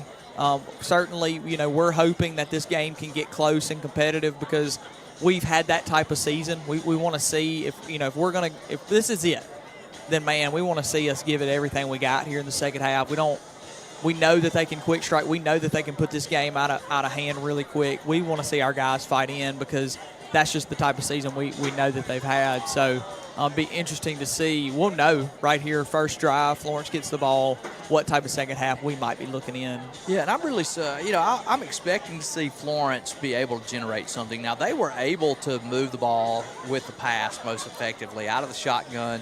When we tried to line up in the double wing, when we tried to line up in the I formation, but with 2 receivers to a single side, we primarily were not effective running the football. We are, I believe, far more effective when we have multiple bodies lined up right there at the line of scrimmage. Florence has been very successful running the football against other elite defenses this year out of a power I. And we didn't see the power I one time in that first half. And I thought that would be how Florence started this game, is with 8 men at the line of scrimmage. Well, 7 men at the line of scrimmage, a quarterback, two fullbacks and a running back all lined up behind one another, and we've seen them be very effective. That is one way that as the offensive team you can negate the speed and the size sometimes, which is what Gautier has. They have some size right in the middle and some speed, but when you line up with that many big bodies on the line of scrimmage, sometimes those safeties, undersized linebackers, even really, really quick but undersized defensive ends, you can get an advantage running at those guys because they cannot use their speed as effectively. And Florence hasn't tried to do that at all so far. Some of that has been dictated by the flow of the game. And so it'll be interesting to see if Florence comes back out in the shotgun and tries to wing it around, or if they try to get back to their identity starting right here when they get the football in this third quarter. And so you see the Florence players getting ready to come back out. We can see on the opposite side Gautier players getting ready to come back out as we're just under 2 minutes left to go in this before we get this second half underway. And remember, as we wind down this football game, only 2 quarters remaining, to just maintain, your integrity. Florence people, Gautier people, no matter. We want to be good losers. We want to be good winners as well. I know that you may feel as if your team is going home that you have nothing to lose, but we want to maintain the integrity. You've given us a first half that was awesome. The comments have been awesome. Great Keep job. pouring them in. Keep rooting on your guys, but I know that frustrations can boil because this game is not gone the way that we wanted it to. It has not. Right. So it's all about remembering about the big picture. These guys are playing hard, they're doing what they can, and our job is to root them on and to be there for them and support them. So just maintain that awesome first half we had, that integrity that we have about what type of fans we look to be. That was a tough first half for the Eagles. Obviously, you see that with the scoreboard there in your background. But this is high school football. Games change in a hurry. Yep. And I know that Coach Davis has got his guys ready to go in this second half. I know they're going to come out and expect to put a touchdown and a 2-point conversion on the board on their very first possession and fight their way back in this ball game. This has been a team that has played tough games all year long. We have lost some games and won some games, and so I think I know they're going to come back out. This game is not over in their minds. This game is not over, anywhere near over in Coach Davis's mind, and so we've got still a long second half of football to go. Again, the Eagles get it to start, and they just need to get started, and all of a sudden we'll see what happens when we approach that fourth quarter as things start ticking down. Got a couple score updates. West Point is up now 21-14 over Holmes County. We've brought you several of those, and so that game continues to be close. And then Laurel now up 24-21, and so we'll continue to update those. We know we got lots of fans from both teams interested in what's going on around 5A around the state, and so those are the games of note elsewhere in the state. Minute and 25 is what we show there on the halftime remaining. The referees are in place. The teams are getting their warm-ups in. I would expect them to stay pretty close to that schedule. So we'll get football back pretty soon, and that's really what all we care about is we get more football, and we're hoping to see more exciting play in this second half. But ultimately stay healthy. Let's stay disciplined. Let's stay clean. I don't want to see this game get out of control because the first half, though it was lopsided, if you looked at yards and the scoreboard, in a sense it's leaning heavy one way, it was a clean first half. And it was a contested first half. Let's just recap it for you. Florence gets a turnover, and then they give the ball back after getting stopped. Teams trade touchdowns. The Gautier Gators go up a score and a 2-point conversion, and Florence gets a big stop down 9 with about 3 minutes. At that point, 15-7. With 3 minutes left to go in the second half, and all they want to do is they're just trying to get to the locker room. You feel like if that's the case, you are still in position when you're going to get the football back to jump back in this football game. We throw a pick, and all of a sudden they go down and score right before the half. And now you're looking at a much different situation. And so it was highly contested. And just right there in the last 3 minutes of that second quarter is when things turned. And so we'll see if maybe in the first 3 minutes of the third quarter, Florence can get back right where they were at that possession. You know, you're down 16, so you need a touchdown and 2, and then you need to get a stop, and then you need a touchdown and 2. Right. Well, the task is at hand for the Eagles, and it looks like this play is about to be blown in. So Gautier is looking at 24 minutes of play until they advance if this score holds, but the Eagles looking to do something about it here in this second half, and it all starts right here with getting this football cleanly. Brian Davis had some good returns. That ball is squipped to an up back. That's to Edmondson, who breaks it out to the right side and is hit hard there at the 35-yard line. Great coverage. It seems like the Gautier kicking team has kind of picked him out as the guy they're going to risk with kicking the ball to, and he's done an awesome job doing his job, possessing that football, getting what he can, and making sure he gets it for his offense in still good field position, and that's a nice job by him and by the Gautier kicking team. You'll notice there on the bottom right of your scoreboard, it does say the second quarter, but it is the third quarter if you're just joining us. We do not control that. It is connected to our scoreboard, which is controlled by the referees. The Eagles in the I formation here. They give it to Quick, who runs straight ahead, and he's stopped immediately. I'm not surprised that we did see them in that I. They still have a receiver out to one side, and so they still have him in tight. But, again, looks like they're going to try to go back and pound this football at this Gautier defense. It's going to be hard to pound it into the middle. I really think they found more success on the edges. We've had a few sweeps and tosses, but really I think just running at those ends would be a good option for them. Again, in the eye, got a little reverse action to Edmondson on the inside. He's stopped for a loss as that Gautier defense just sitting all over it because of the penetration they are getting inside. The Eagles try some misdirection that time, and there's just nothing there. And now you're in 3rd and 10, a situation where you're probably looking to pass, which is something that you've been able to do successfully. And you see Brian Davis, who has been the leading receiver so far with 2 touchdowns on the night for the Eagles, checking back in here. Yeah, we knew that we would see some obvious passing plays here in this second quarter. We had mentioned we wanted to see the Eagles get clever with their passing game. Let's see what they do right here. 5 seconds left on this play clock. Reading the shotgun now. Motion, takes the snap, looks to his right, has got Davis. That's a there. good throw. It's caught. He's across the 50. He's dragged down to there at about the 43-yard line. Nice throw and catch for the Eagles. Yeah, that's a far throw. You know, he's lined up on the opposite hash. Davis is, look, you'll see him. He goes 5 yards and then out. They want to get the ball to him in space. He scored a touchdown on this down on the end of the field that they're driving. They're just trying to use his speed in that soft zone in those 3rd and long distances. And that's there. If Gautier's going to just let you sit back, that's there all night. You just got to make sure you don't throw it into that coverage when the coverage changes. Here goes Reed again in the shotgun.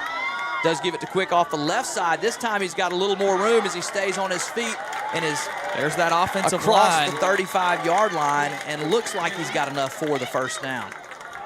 That spot is back on the far side. It looked like he got some extra effort, but maybe they blew that play dead, Sam, before that extra effort could come in. Yeah, I'm looking across the football. He doesn't have enough for the first down. It just looked like it from my angle as he's only to about the 34-yard line and needs to get to about the 32. That's right. Shotgun again for Reed. Takes the snap, hands it off again to Quick. Waiting on his blockers, does a good job waiting.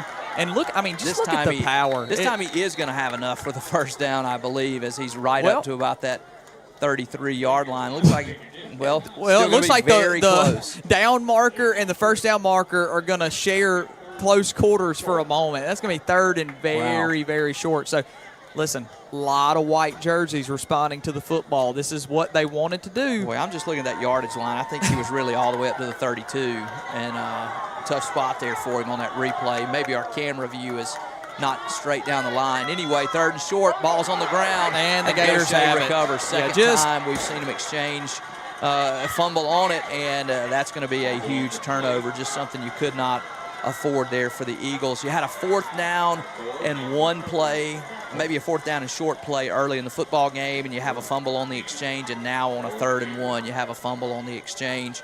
Tough spot here for the Eagles. I had mentioned a word that I was describing the defense for the Gators.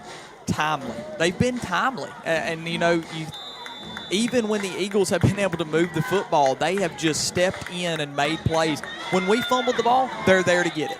That's 2 times. Now, you could say, hey, don't fumble the ball, but the pursuit that they've had has just been fantastic. Gives this to the running back, and that's a nice play by Cason Harris right there. He's fired up.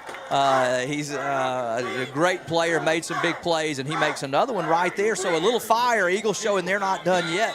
Defense going to come out and do their part, and Cason Harris with a big play there on 1st down. Shotgun again. Trips to the right. Again, they're going to look to the sidelines.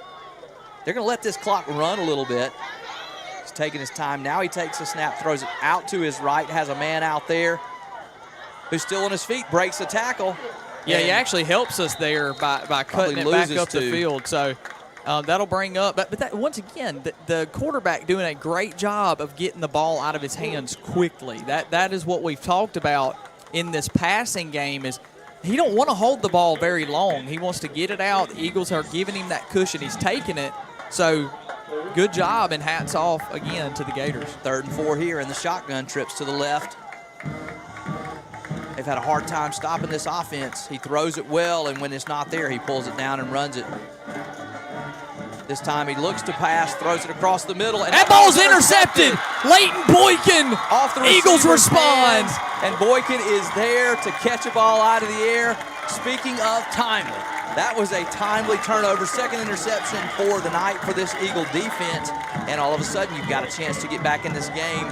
Nice play there, as it looks like that receiver's got a chance to catch that ball and just kind of gets it into his body, and Boykin is there to secure the interception. Eagle offense with another chance. Yeah, you look at that hindsight now, all you did was lose a little bit of time and gained a little bit of momentum. So Eagles not hurt quite yet, looking to respond here after the interception. Davis in the slot this time. Luke Reed going to keep it off to the right. He's going to be stopped after a gain of maybe 2. Yeah, you know, the Gators have had a tough time really securing some of those passes. They haven't struggled much with anything. They've been really good on defense, been really good on offense, but if you 2 times, if you could just circle a couple of plays for them, it's been drops. That's right. And that have just somehow fallen timely into defenders that are waiting on the ball. So, you know, obviously they're fine with where they are right now on the scoreboard, but if you could really circle one thing for the Gators, it'd be that Reed ball looking security. to pass now. That ball is knocked out of his hand, and I think it's a fumble. 99 just in the backfield in a hurry. He's getting ready to turn that ball loose. 99 knocks it out of his hand. I thought maybe it was going to be an incomplete pass, but the white hat says no, his arm was still going backward, and it was an empty hand coming forward, so that's going to be a big loss. Yeah, 3rd and a long way to go here for the Eagle offense. And again, we've talked about this defensive line and the pressure that they are generating when the Eagles are in passing situations, and we're going to see it again right here on 3rd and long. Trips this time for the Eagles to the right, no receivers to the left. Reed looks to pass, rolls out to his right, overshoots his man right there.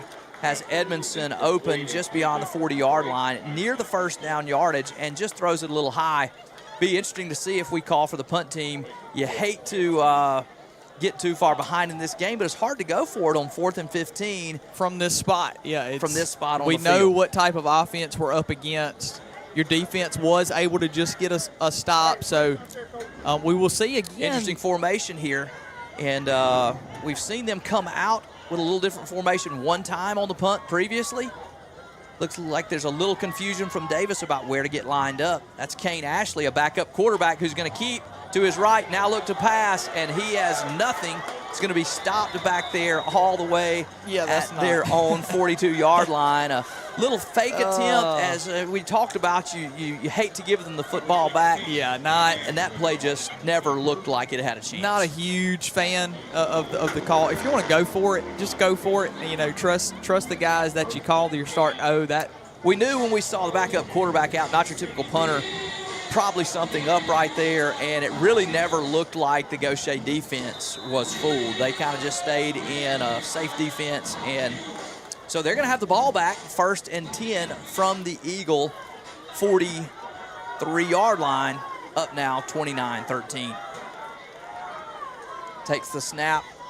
That speed option play again. Eagles trying to force him out. Brian they Davis do it, and it's going to be a dives loss. down at his feet, makes a nice play just to continue to stretch that ball out. Brian Davis had a great game tonight on both sides of the football, and the Eagle defense stiffening here as they have gotten one stop already with the pick, and now have a big loss for big loss on first down play. Behind the chains are the Gators looking to figure something out. Are the Eagles on defense again? I don't think Baguette has touched the ball so far in the second half. I bet he does here. No, they're still passing it. And this time the quarterback's going to break the pocket, and he's going to be stopped there after a short gain. Interesting to see them just continue to let the quarterback work. He is such a good player. But, boy, their running back has been really good tonight, too. He has. Yeah, that'll get them another yard. So 3rd and 11 is the task here for the Gators. Eagles desperately, once again, needing to get off the field. Defense has stepped up. We'll see if they can do it one more time. Looking to pass again. Lot of pressure. And now we got down he goes. He's going to be goes. sacked all the way back at his own 45-yard line, and flags fly late. Wow, you would hate to see this.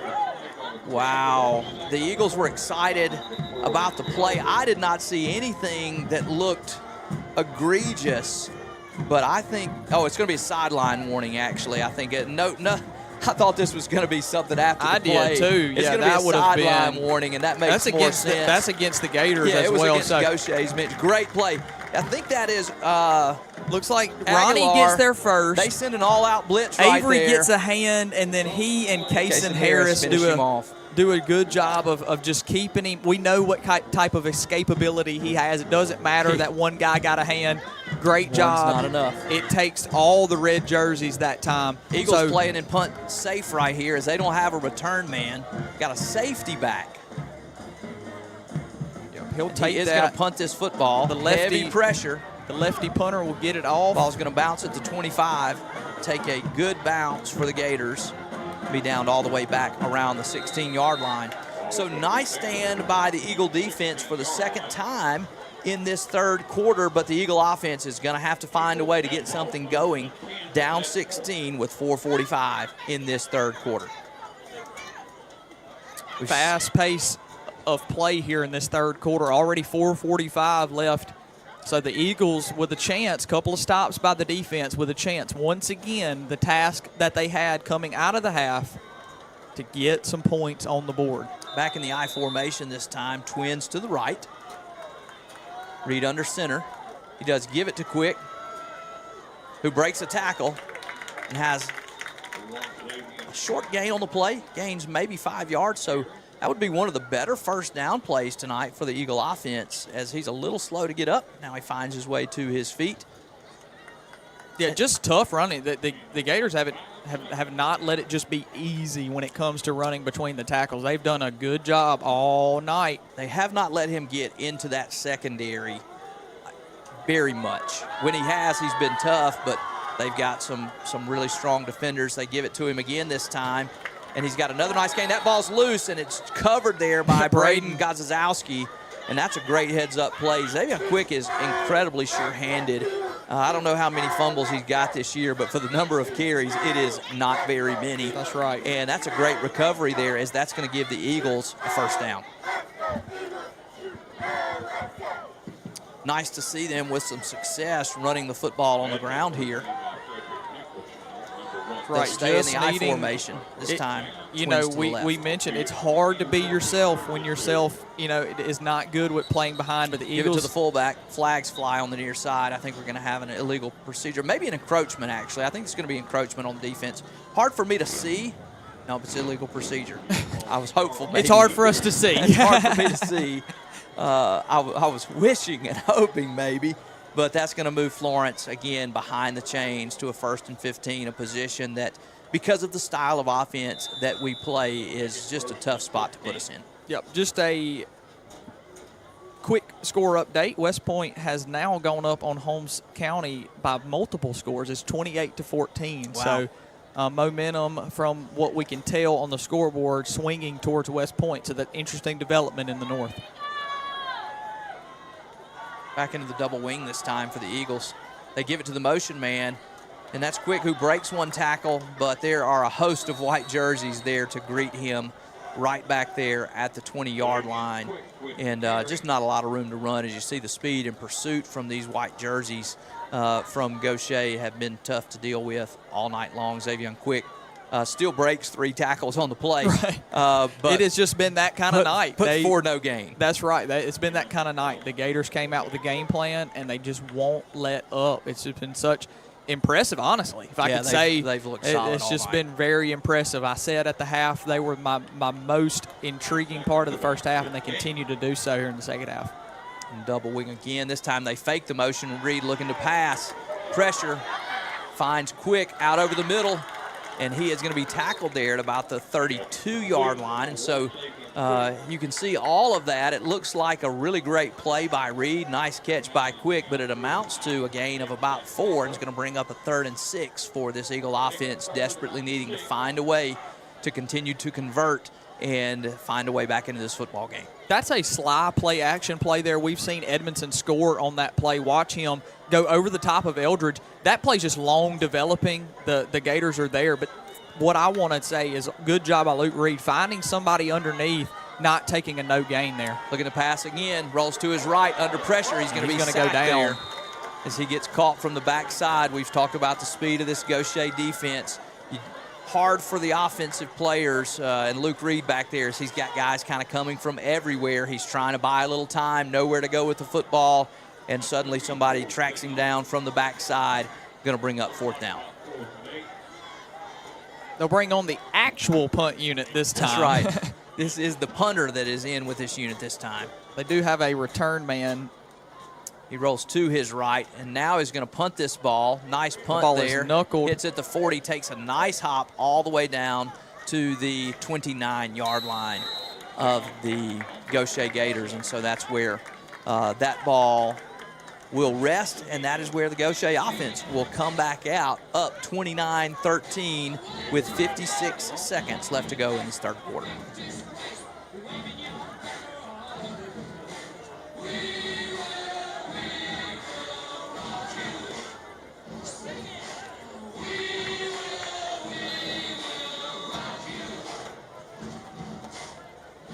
So here comes this Gator offense and the Eagle defense, who has done a great job so far in this 3rd quarter.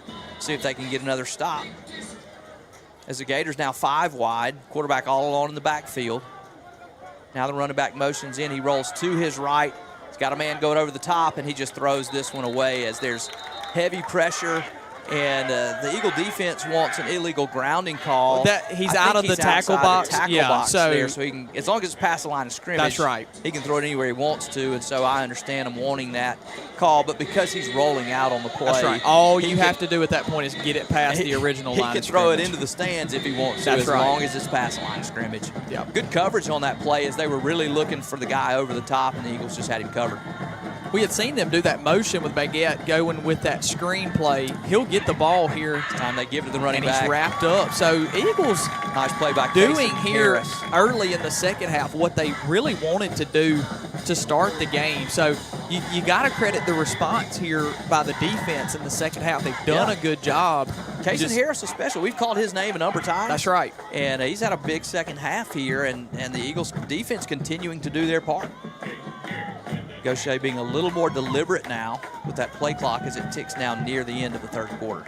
Yeah, the play clock, the game clock and play clock is their friend right now. So he pump fake, goes across the middle. Still on his feet at the 50. He's got a blocker at the 20. Yeah, he might go all the way. And he is going to score. He does. Wow, what an interesting play. It looked like Brian Davis had a beat on him at least. We knew he was going to catch the football. Thought maybe the knee went down, but he uses his strength to keep his legs up off the ground, runs it all the way. His team is there with him running into the end zone and a blocker, and there it is. There's that quick strike. Boy, huge speed touchdown pass offense there for the Gators. by the Gators. Did you see, Brian, the receiver kind of slips, Davis kind of slips and just can't wrap him up, and now you've got Aiden Hemphill back there with a blocker trying to take on the block and make the play. That's number 5, very effective, very fast, and just a nice play from the Gators, who are going to get this extra point up and good. And the Gators are going to stretch this one out now to close the third quarter. That's going to make it 36-13 Gators. We're going to take you to a commercial break. Stay tuned for more Eagle football here on the Eagle Sports Network.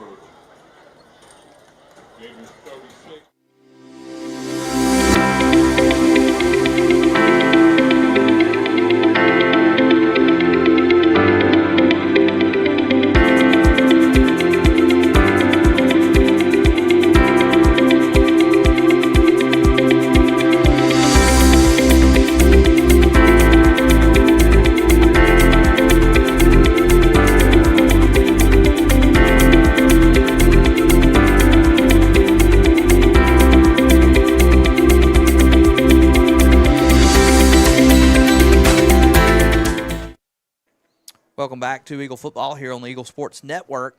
As the Eagles are down 36-13, Gautier with a huge touchdown pass to close out that third quarter now prepares to kick the ball off to the Eagles. Eagles with 3 men back. Xavion Quick stands about the 20-yard line in the center. Batey and Brian Davis to either side. They squib this one again at Edmondson, who receives it at the 30, breaks around to the left side. He's going to be brought down there at about the 34-yard line. Yeah, they continue to get that ball to Edmondson. They love that.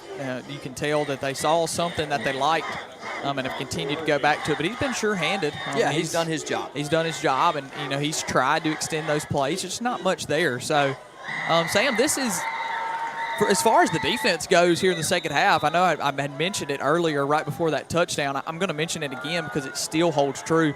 It did exactly what they wanted to do. You're a quarter of play in. You've only given up 7. The offense, though, not being able to break. Luke Reed keeps it off the right side this time and hit hard there by the defensive end. Any type of stringing together, moving the chains, and ripping off consistent yardage. There's been some penalties. We've started behind. We've had the fumbles putting us behind the chains. It's really just been a tough half for the Eagle offense here. Yeah. The fake punt that really puts them up. You get another stop. So it's just been tough sledding here. But in every scenario, you can just say hats off to the Gators. They've responded in every type of way possible. And you see it again there. It's illustrated on that play. The Gator defensive front has really dictated the way this game has been played. As you see a flag out on the right side, that pass is thrown just a little high for Edmondson, who can't quite go up and get it. And you've got a hold in the secondary, so that's going to be a penalty against the Gators. But their defensive front, their linebackers, their defensive ends are just creating all kinds of problems in their pass rush. And we expected that to be the case. We did not want to see Florence having to pass as much as they have. But this is the strength. We've played into the strength. The game has trended towards the strength of the Gautier team, and so you're seeing them with lots of success. Florence has been in the shotgun most of the game, and they are built for this, and it has shown. As Reed will be in the shotgun again. 3 receivers to his right. Quick staying in. That ball's tipped out of his hand and knocked down well short of the intended receiver, and even at that, you just see guys, getting pressure in the backfield. 92 that time is kind of down at the receiver's feet. And it's not that the Eagle offensive line is not giving him any time. It just makes you uncomfortable when there's somebody close to you that can tip the ball out of your hand when you're trying to throw. That's tough for any quarterback and for any offensive line to have to throw when the defense knows you're throwing. Yep, 2nd and 10 for the Eagles. Just trying to get some type of positive play, positive drive here in the second half. Just hasn't had the opportunity to happen. Go So with a little draw play here. Handoff here, quick into the open field. And look at the Tracked down speed. from behind and tackled there at about the 35-yard line. Nice play by 35. Interesting play to go to a draw. Draws and screens will take advantage of the pursuit by and the speed by this Gator defense. First time we've tried either one of those, and it's very effective as we run the draw in behind that defensive end. See if that slows down some of that pressure. Nice play call there from the Eagle offensive staff. Looking to pass this time. Now he's going to run it out to his left. Now he decides to throw as he's got Edmondson, who secures a nice catch there and dives ahead for a nice gain. Yep, and good job by Reed. The pursuit is coming in very strong from that side, that right side again. He does a good job just pulling it down, using his mobility, but he doesn't just resort to the run immediately. He keeps his eyes up, and instead of a run for maybe 2 or 3 yards, he gains 7 or 8. So good job by Reed and the offense of just trying to get things going. Yeah, that's a great first down play for the Eagles. You need a lot of those as he's going to be in the shotgun with Quick to his right, looking to pass. Now rolls to his right, heavy pressure, stiff arms a man, and now he's going to throw this one all the way back across the field. And good That's defense. a great play by Titan Edmondson as Luke Reed just trying to make a play. You hear it all the time, don't throw across your body back into the middle, but he does that time. And a Gautier Gator defender thought he had a pick, but Titan Edmondson breaks back into that play, knocks the ball down, turns into a defender, and ensures that his offense still has the ball for this 3rd and short play.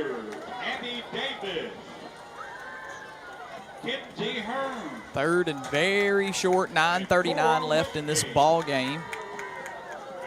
Trips to the right, will stay in the shotgun. Now he walks up under center, and we're going to go with a quarterback sneak, and he's going to be stopped there near the 25-yard line, and I think he's got plenty of yardage for the first down. Yep, holding up the ones here, moving the chains. Keeps that clock moving. Excellent play call as you kind of spread them out there and then walk up late, run the sneak, and it proves to be effective.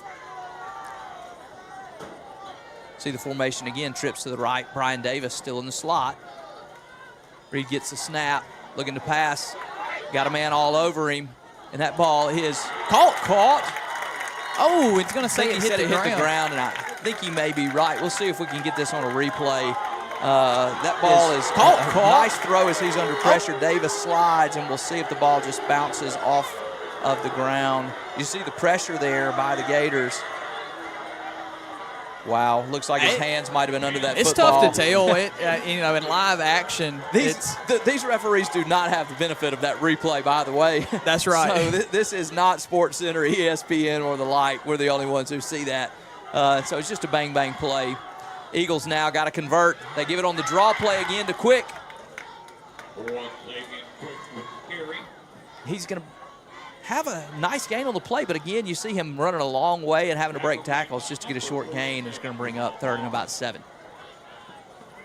We'll start with our junior cheerleaders, Riley Bishop. 8:40 counting down in this ball game.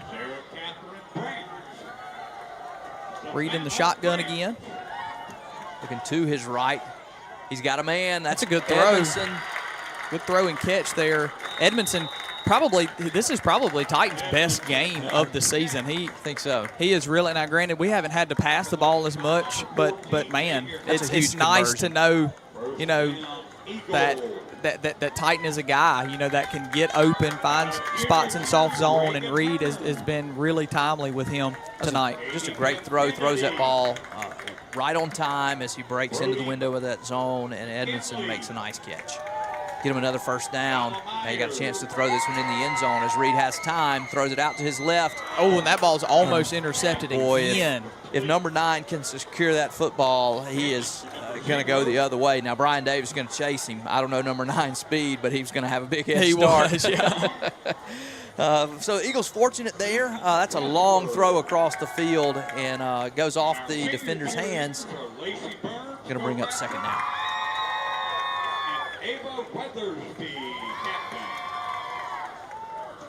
Eagle offense did a better job that time, giving their quarterback a little time. And then the Gators didn't bring as much pressure. We'll see what they do here. Now they do bring the pressure. Reed throws again to his left, and this time has Batee. Caught by Batee. And he's going to be knocked out of bounds there at about the 5-yard line. That'll be just short of what was the line to gain. Eagles weren't in a goal-to-go situation yet. Looks like 3rd and 2 or 3 coming up here. Yeah, you can still get a first down here. We'll score update. Those up north, West Point is leading Home Central 34-14. So they really came out with really a game. Taking control of that. Came out with a game plan and then really is putting it to a very good football team that we got to see live in Home Central. Reed now walks under center. Going to be a quarterback sneak again. And he's not going to get much, but he is going to be near the first down. We'll see where they mark him. The 4 is up on the yardstick, and it doesn't look like you're going to give him even a yard. So it's the same scenario here on 4th down as it was 3rd. So this is normally the Eagles' a strength of their offense, but boy, it has not been tonight. We have had a hard time on 3rd and 4th and short. Most notably with simply getting the snap or the exchange or the handoff. In the shotgun this time. Reed going to keep it. Big hole off the left side. He's going to walk into the end zone untouched. And so nice response by the Eagle offense to find a way to score and answer that touchdown by the Gators. You don't know if it's too little, too late. It feels like it is a lot of points and not a lot of time. But the Eagles are adept at onside kicks. We kick it onside as much as we kick it deep. That's right. And all of a sudden, maybe you get one of those in a big pass play. And so nice job by the Eagle offense, not quitting on this thing and playing it out. 6.5 minutes left to go. They'll go for 2 here. Looks like they'll stay in the shotgun. Trips to Reed's right. Quick off to his right. Reed looking to pass. And just That's over Brian the head. Davis out to his right. Just kind of overshoots him out there. And so it's going to be 36-19 with 6.5 minutes left to go in this football game. We're going to get a quick break in. As we do, stay tuned for more Eagle football right here on the Eagle Sports Network.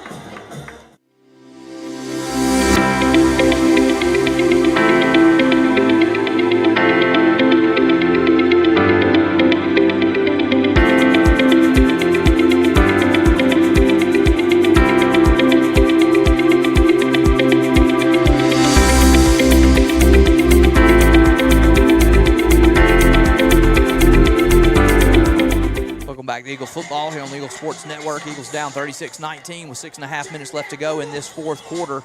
Eagles down a couple of scores here.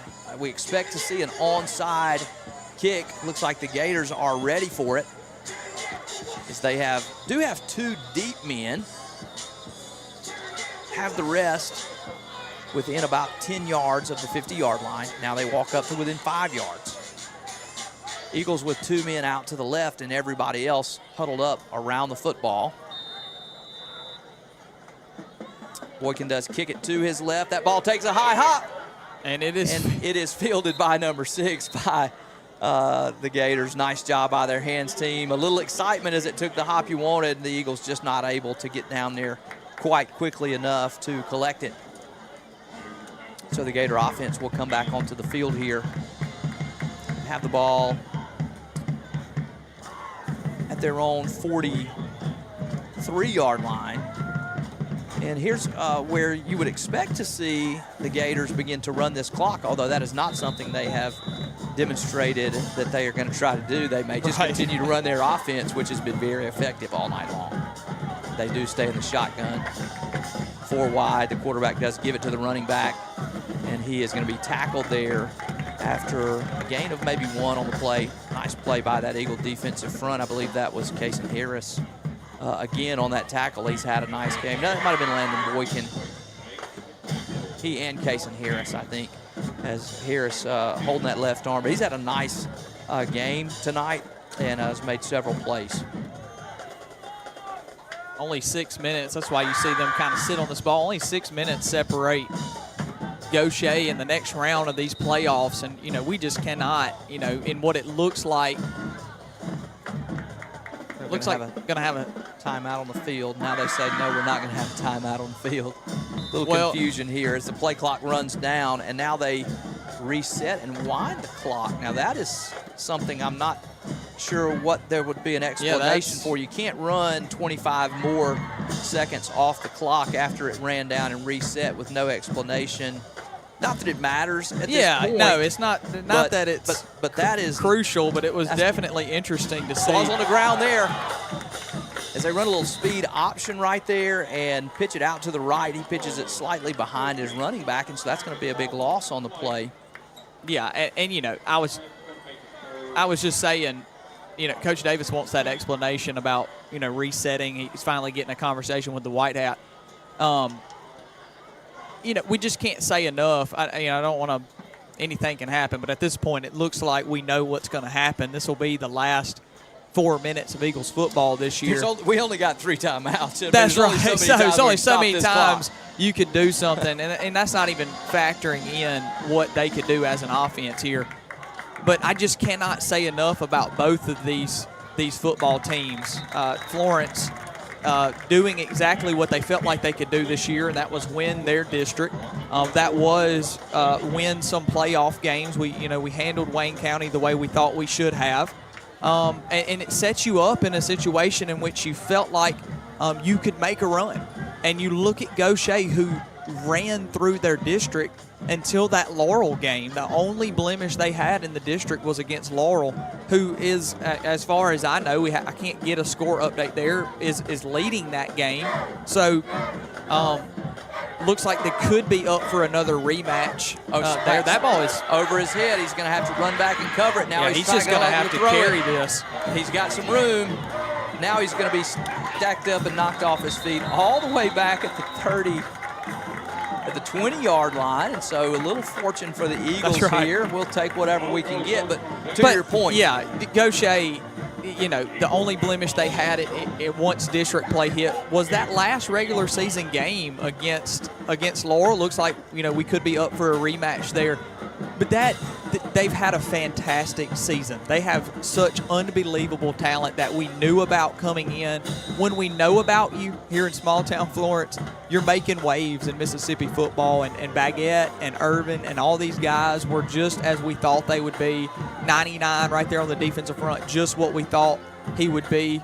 I just can't say enough Reed about passes this one out to his right. He's going to be caught by Davis, pushed out of. No, he's still on his feet. He's going to score. Touchdown. So Brian Davis continuing to have a huge game here. So game not over yet.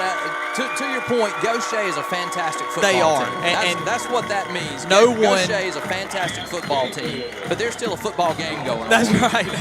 Okay, it's 36.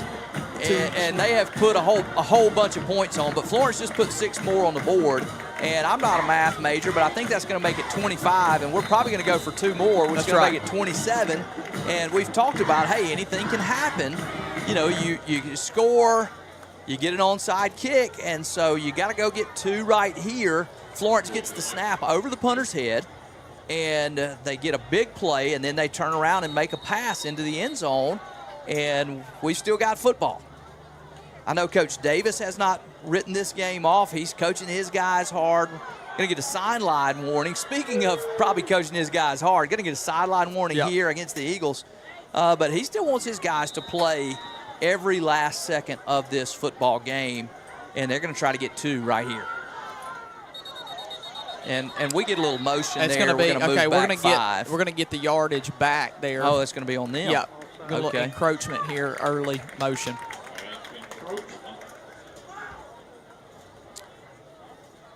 So we're going to move this ball up, and that's going to be a half the distance to the goal penalty in that situation. Was going to move it almost to the 1-yard line, and it's not a big penalty, but it moves it a little closer for this 2-point attempt. They're in the huddle. Zay didn't quite make it to the huddle, but I guess he knows. he must know. They stay in the shotgun. 2 wide receivers to the left. Motion. Reed going to keep it on the left, and he's going to walk into the end zone. They've had good success in that formation, that play on those 2-point attempts. So nice job by the Eagle defense and Eagle offense to stay in this football game and make it now 36-27. That's right, 36-27. And again, we'll be expecting to see an onside kick here as the Eagles try to find any way they can to get this football back. Yep, you see the rain starting to fall down here in Florence, Mississippi. Speaking of what could be too little too late. I know. we needed this rain about 2 hours ago. Seeing how effective this Gautier offense was throwing the football. They've been able to have a dry football all night, and that's almost not fair. When you look on the scoreboard, you see what I mean. But we'll take what we can get. Yep. So that ball is upright, looking like Boykin may go back to that pooch-style kick again, maybe right over the head of number 3 over here closest to us. That ball's going to stay low. It's fielded at the 50. It's just a good job. Great job by 5 right there. They've done a good job all night, obviously well prepared. He just gets down and covers that ball up and does his job. And he's had a good night, not just on special teams, but on offense. He's been, I don't know number 5's name, so if you do from Gautier, put it in the comments. He's had a great game tonight. Yep, I think that's going to be our captain there at the beginning of the game. Beavers is the last name. So Kelvin Beavers with a great night tonight, does a good job of covering up that football. Shout out to the Beavers family. I know they're proud of their guy tonight. He's had a whale of a game, as well as several others from Gautier. As they come out in the shotgun, interesting to see them throw the ball last possession. This time they do run the football, and he's going to be stopped immediately, and flag's going to come out as they're ripping at it. In the opinion of that umpire, maybe a little too hard. Yeah, it looks like it's going to be maybe a... Let's see what the signal is here. Just the flag came out late after he's already going down. I don't know if maybe we fell on the pile. I couldn't see anything egregious, but I'm not on the field. I'm so not we'll there. We'll see what the call is as they're having a conversation about it. It looks like it's going to go against the Eagles. It's definitely against the Eagles. I think maybe like a face mask or something here, just trying to rip at that ball. Yeah, I think we get a personal foul, and yeah, that's what he gets. So, not much, and the way it came out late, I was pretty sure it was a personal foul, and that's what it is. It's a 15-yarder, and going to move the ball all the way down inside the Eagle 35-yard line. Defense still just needs to stop. You don't expect to see the Gators throw the ball, but they did last possession. Here you expect them to just see them run it and let the clock run. With the clock ticking now, about 3:44. Still lots of time left on this play clock. We'll expect to see them bleed it all the way down. They shouldn't have to snap this ball until they are near maybe 3 minutes and 10 seconds. And they're just going to stand right there on the line, let all of that clock tick down until they get under 5. Now they're ready. Ball's loose. Ground, and the quarterback's going to pick it up right there. We talked about the weather conditions, and you can see how big a difference that can make when that football now is wet and slick. Coach Davis is going to go ahead and take the first timeout. Yeah, you got to go ahead and take them here. You need the time. This is your chance to get a stop with that fumble on the exchange. As they take a timeout, we will as well stay tuned for more Eagle football right here on the Eagle Sports Network.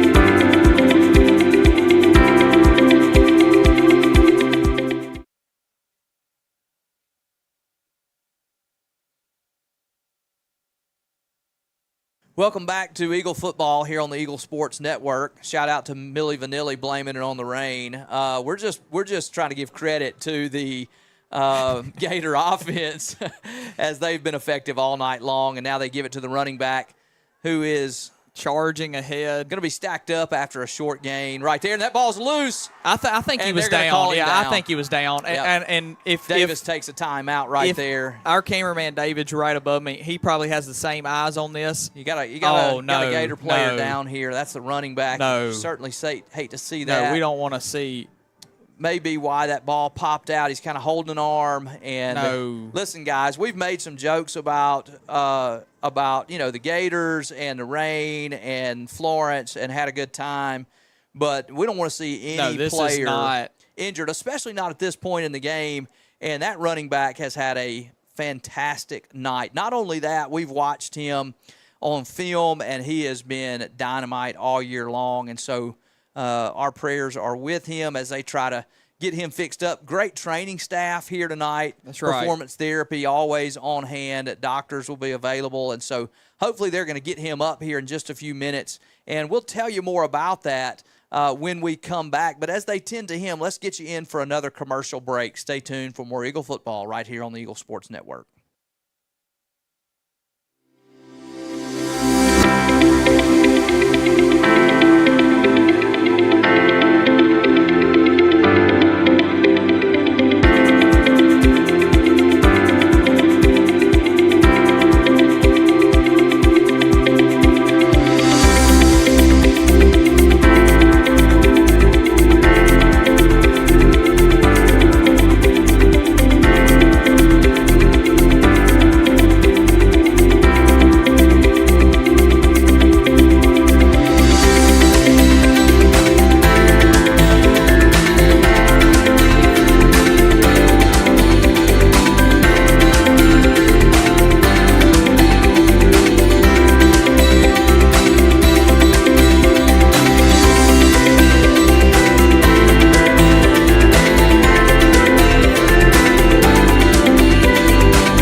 Football, the Eagle Sports Network. That's 13 starting running back there for the Gators, who's hobbling off there. Glad to see it happen under his own power. He's had a whale of a game, and I'm praying that ankle or leg, lower leg injury, we'll call it that, he heals up from very quickly. He's such a playmaker. It looks as if Gautier is going to get to play next week. I'm not assuming that's how the game ends, but that's just how it looks if things hold. And if so, I sure hope he's in that football game because he's a difference maker. We said from the very beginning, top of this broadcast, that health was one of the biggest things on our radar. He is such a talented player. I have done nothing, you have done nothing but rave about that young man. Pre-game, middle of the game, post-game. Yeah, I can see him now even on the far sideline. He's putting more weight on that leg, and so that's a really good sign. Quarterback's going to throw this one out to the left, and receivers caught it, and he's hit immediately. Nice play there by Aiden Hemphill. Going to bring up a fourth down, and Coach Davis going to take, I believe, his final timeout. So with that injury, I think that's going to be an injury timeout. So the Eagles have a timeout in their pocket. Well, we'll see, because I saw Coach Davis signal timeout as soon as they ruled that ball was down. And so we'll see if they charge him that timeout or if they're keeping up with it on our board here pretty well. I'm seeing one. They're still showing one. Who knows? I'm not going to be upset if Coach Davis gets that timeout. I'm obviously not I'm not promoting injuries at all. I just cannot express enough that I want to see that. Yeah, the injury happened, and so it's going to be a timeout there. I just saw him signal it, and so hopefully we do have one more. Looks like we may well need it. So they'll roll out. There's no deep man. That's not uncommon with Coach Davis with the weather, with the rain coming down. You're just coming after the football right here. You're going to send everybody and just have a couple guys back, but you're going to try to come get this punt. Low.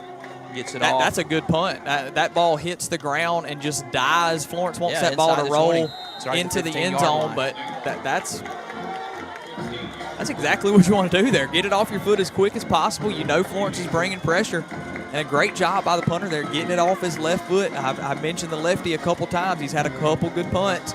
And once again, Eagles starting at the 15, down 9 here Yeah, with and a great 2:24 to job go. by the long snapper. He just had one over his head in the previous possession, but this time he puts it right on the money.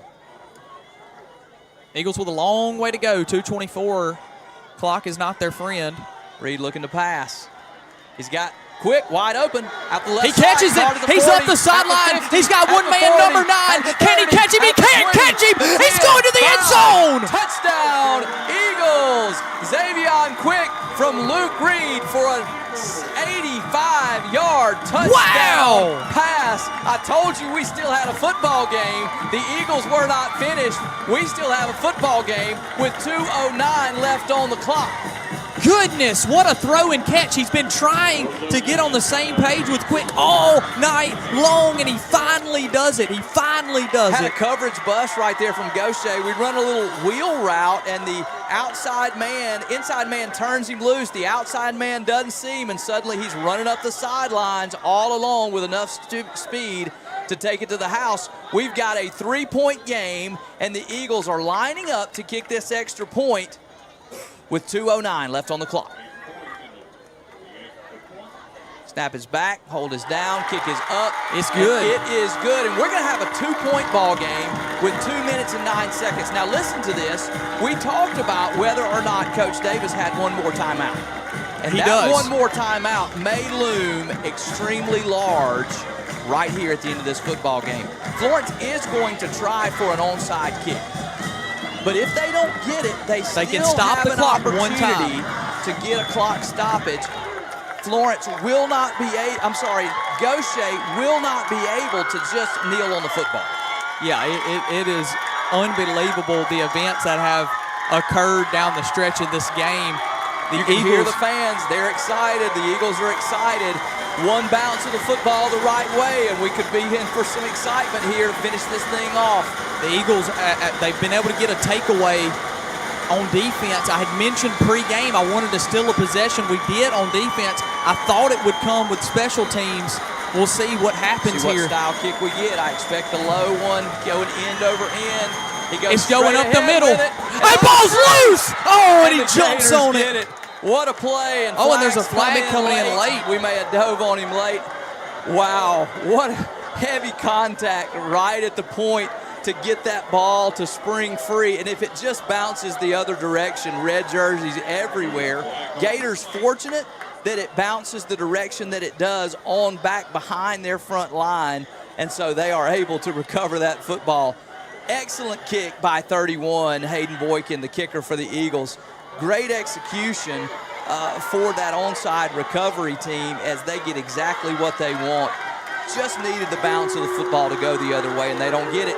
Defense still got a chance to make a stop. Ball's on the Eagle, 44-yard line.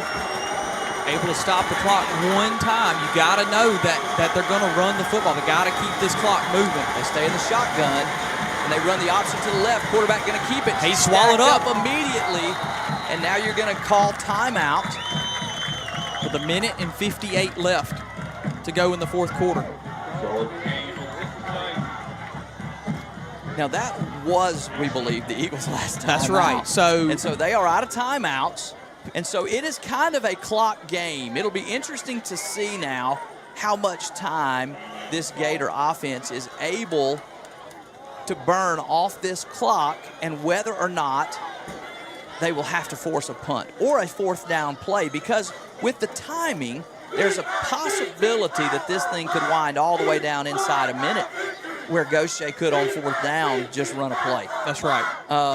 Because of the way this you're going to see is 2:25 play clock. So they can run this at least 50 seconds. That's not And counting then the plays, the time of the plays. And so then you've got the fourth down play. a minute 58. Minute 58. And so here we go. Eagle crowd trying to Most get behind important their is team. you cannot give up a first down. If you give up a first down, the game is over. It'll be Neal City. Gators toss it out to the right. That's back in. Running back is stopped immediately. He's not going for a anywhere. loss.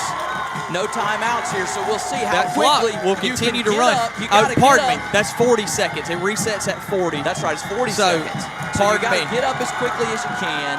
and get this football marked ready for play. And that was fairly expedient. So it looks like a minute and 11 so or now so. you're at 23. A minute 12, you're going to have to snap the ball. And when you do, each time you get a stop, if you get a stop, you've got to get up as quickly as you can, grab that football, take it to the official so he can get it spotted as quickly as you can. What you want is for Gautier to have to punt this football on 4th down, which means getting a 2 stop seconds. right 1 here on second. 3rd. 1 second. They get it off, and flags fly. That He flies. does not get it off. So that will save a little time here, because that clock No time of play there. will not wind, and you don't get the time of the play coming off. And so this clock will not restart, I don't think, on the ready for play. Yeah, he's going to. He whistles the play in. Yeah, but he doesn't wind the clock. He does not wind the clock. So here we go, 3rd down. Shotgun formation. Takes the snap, rolls out to his right. He's going to try to get Just looking to all run the this way to the football. edge. He's got the edge, and he's got a 1st down and more across the 20. He's And that'll knocked out do of it. bounds right there at the 15-yard line. Eagles had a man with a chance to get him. All they have to do is not let him get the corner. We cut to the inside. He's got the corner, and the rest is history. And that's going to be the end of this football game. What a football game it's been for the Eagles, and what a football game it's been for the Gators. That's right. This is a good Gautier Gator football team, and the Eagles, with a comeback for the ages, looks like they're going to come up just a little short if the Gators can execute a snap or two. Brian Davis down behind the play. He's the one who comes in and makes that tackle. He's going to try to gut it out, gets back to his position. Looks like he kind of got stepped on that time as he's making the tackle. The running back, the quarterback who's running, just kind of comes down on top of him. And so they're kind of looking at his right shoulder. But, man, what a football game. And it had every opportunity right there. That's had right. it strung out. Yep. And as they are pursuit is coming, the edge defender undercuts the lineman. That's right. Rather than turning to the outside and pursuing to the sideline, he cuts underneath. We've seen the speed of the Gautier offensive players all night. He just simply stretches it out beyond him, outruns him, and then gets the corner. And, that's a tough way to see this football game end. Now, one thing that's interesting, because it's not over yet, Gautier does take a lot of shotgun snaps. They do. We've seen them miss a few. They've got a safety back, but one bad snap here, things could change. And they get motion off the right side. Flags fly. And so, again, that's going to cost you 5 yards. It really doesn't matter. You don't need the yardage. The only issue, and now they're having a discussion about whether or not Florence may have simulated the snap, looks like. And so we're going to see if this play call gets changed. Interesting here, if this call from the officials gets changed.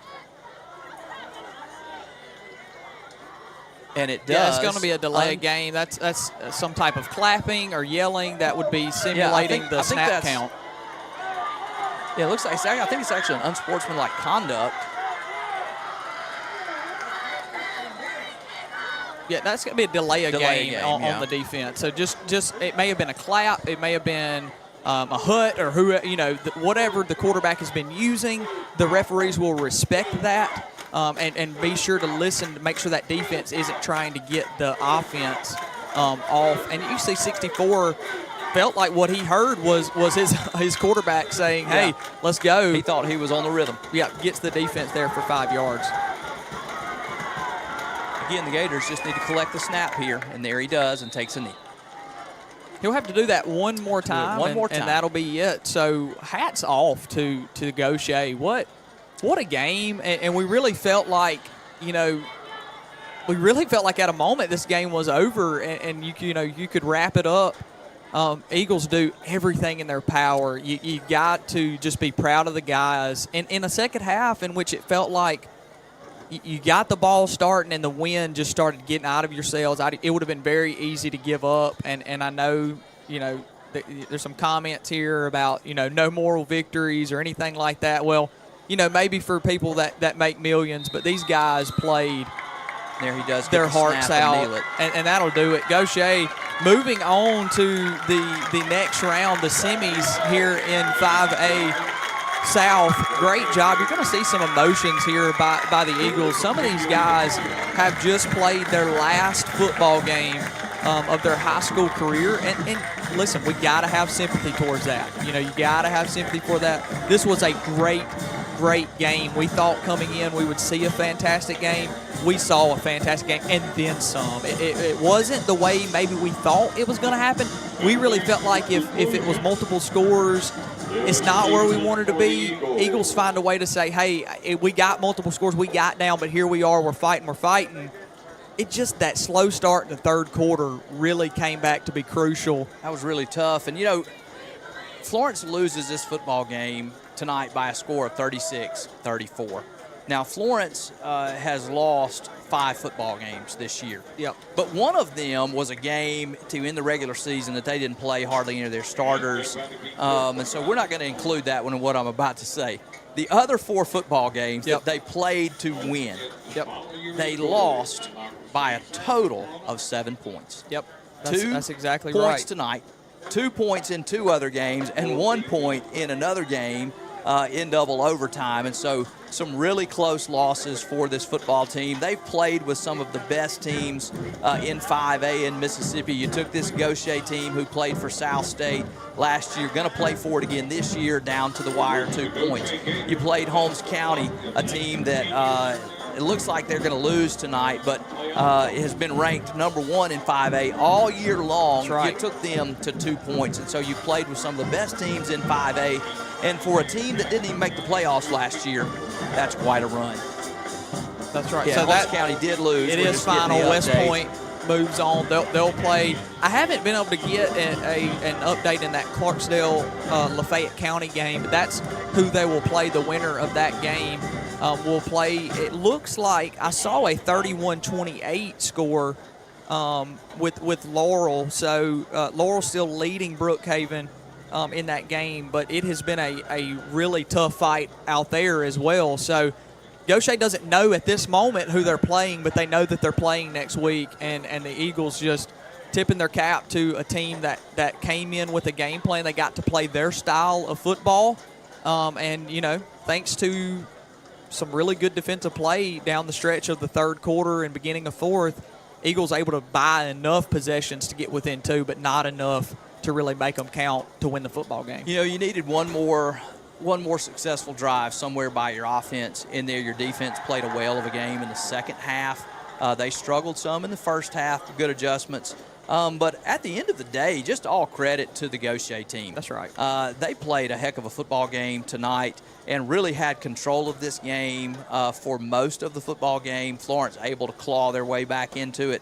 Just not enough ticks left on that clock late. And so just congratulations to both these teams, especially the Gautier Gators, who are going to go on and get now to play for the South State 5A title for the second year in a row. Okay, so Lafayette County is victorious over Clarksdale.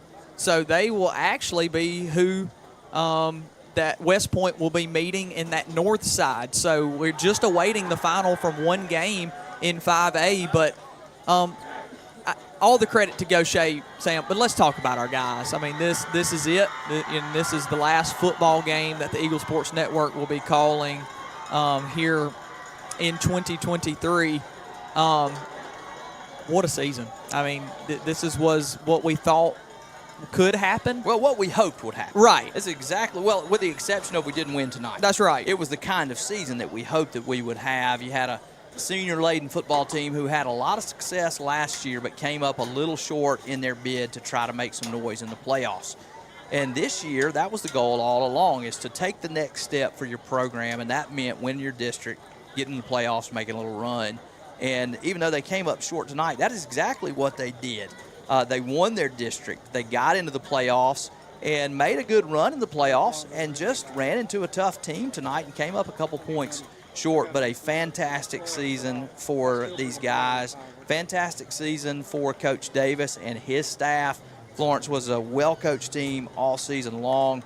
And that was proved out tonight coming down the stretch of that football game by how his guys did not quit. They continued to scratch and claw all night long and almost found a way to win a football game that it looked like they were out of most of the second half. Yeah, which a season that was – you handled the preseason well. You won 3 games to start the year. You went through the gauntlet that you talked about of the Mendenhall game, and in which you look back and you say, Mendenhall was a fiery team at the time, ended up not being the football team we thought Mendenhall could be and historically has been. You lose that one. You play Home Central probably in our best game we played all year. You lose that one by inches down here at our own 30-yard line. Titan comes up just inches short, turnover.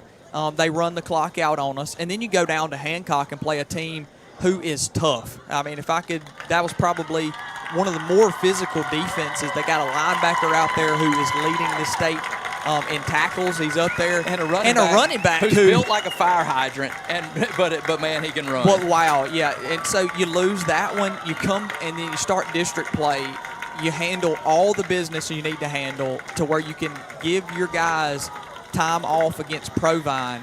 You do exactly what you felt like you needed to do against Wayne County, and then just couldn't get it going early, but that didn't stop you in this game. You look at the season as a whole, and you say, wow, what a season and what a well-coached team. What a fun year. We got to call some amazing games. Really I mean, fun it has just games. been super, super fun. Now, yeah, so you're getting all kinds of See, all the parents, the fans, everybody is congratulating their players as they come off the field.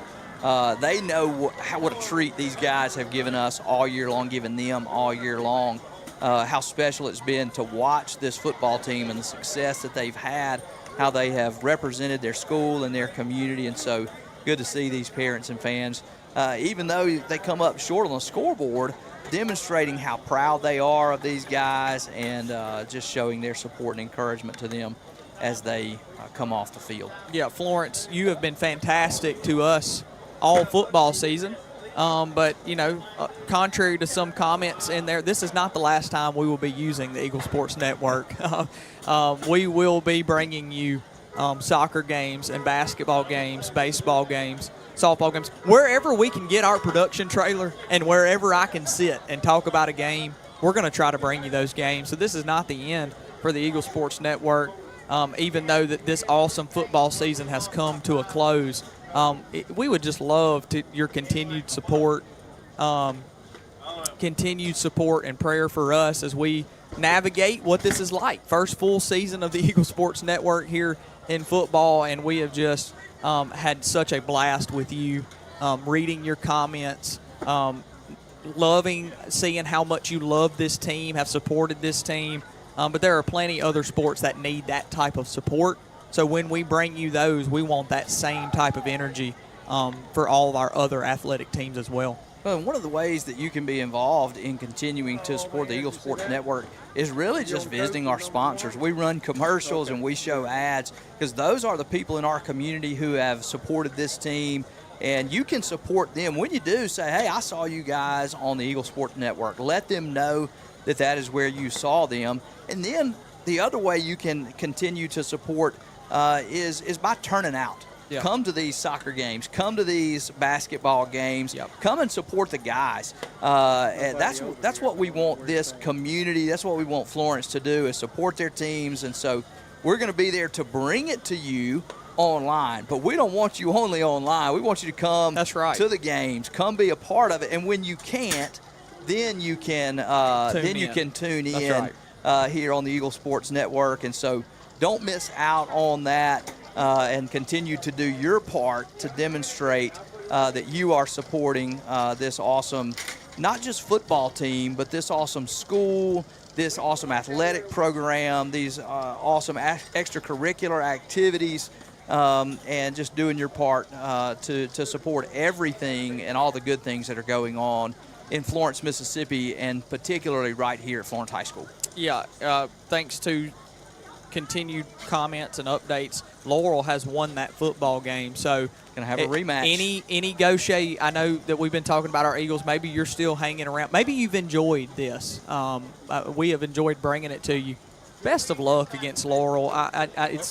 We really wanted to get to play Brookhaven again, so I know exactly how you feel. I can tell you this much. I'm rooting for the team that beat us to win it all. Yeah. From this point forward, I'm a Gautier Gator fan, at least until next season. I have seen them with my eyes, and I know what type of talent they have. It was fantastic to watch them tonight. I know that Laurel just earned their keep against Brookhaven. I knew that would be a close, tough game. I know that Guyton had a great season. I know that he gave Laurel everything he had tonight. Laurel proving to just be a better team tonight. They're going to get a chance to play Gautier again. Now listen, it's a Laurel team that came in with an edge in that last regular season game, won that district, stole that district. They got a chance to do that to a Gautier team who is really looking to get back and get revenge on losing 5A last year. Laurel got a chance to do something really sly here in this semi-round of 5A South. Well, it's been a great night. We saw a great football game. We've had a great season of Florence football. Thanks to all of our sponsors. Thanks to all of our fans. Thanks to the production crew, the camera people. Thanks to there's so many people behind the scenes. Everybody who makes this possible. We're the voices that you hear, but there are just so many that it takes to make it happen. And so thanks to all of you who make it happen and continue to support our Florence community and continue to do your part to support this school and this system. On behalf of Sam Taylor, Ryan Keith, First Baptist Florence, our whole Florence crew, High School, and the Eagle Sports Network. Yep. Thank you for being a part of this broadcast. And all we can finish up tonight by saying is God bless and go Eagles.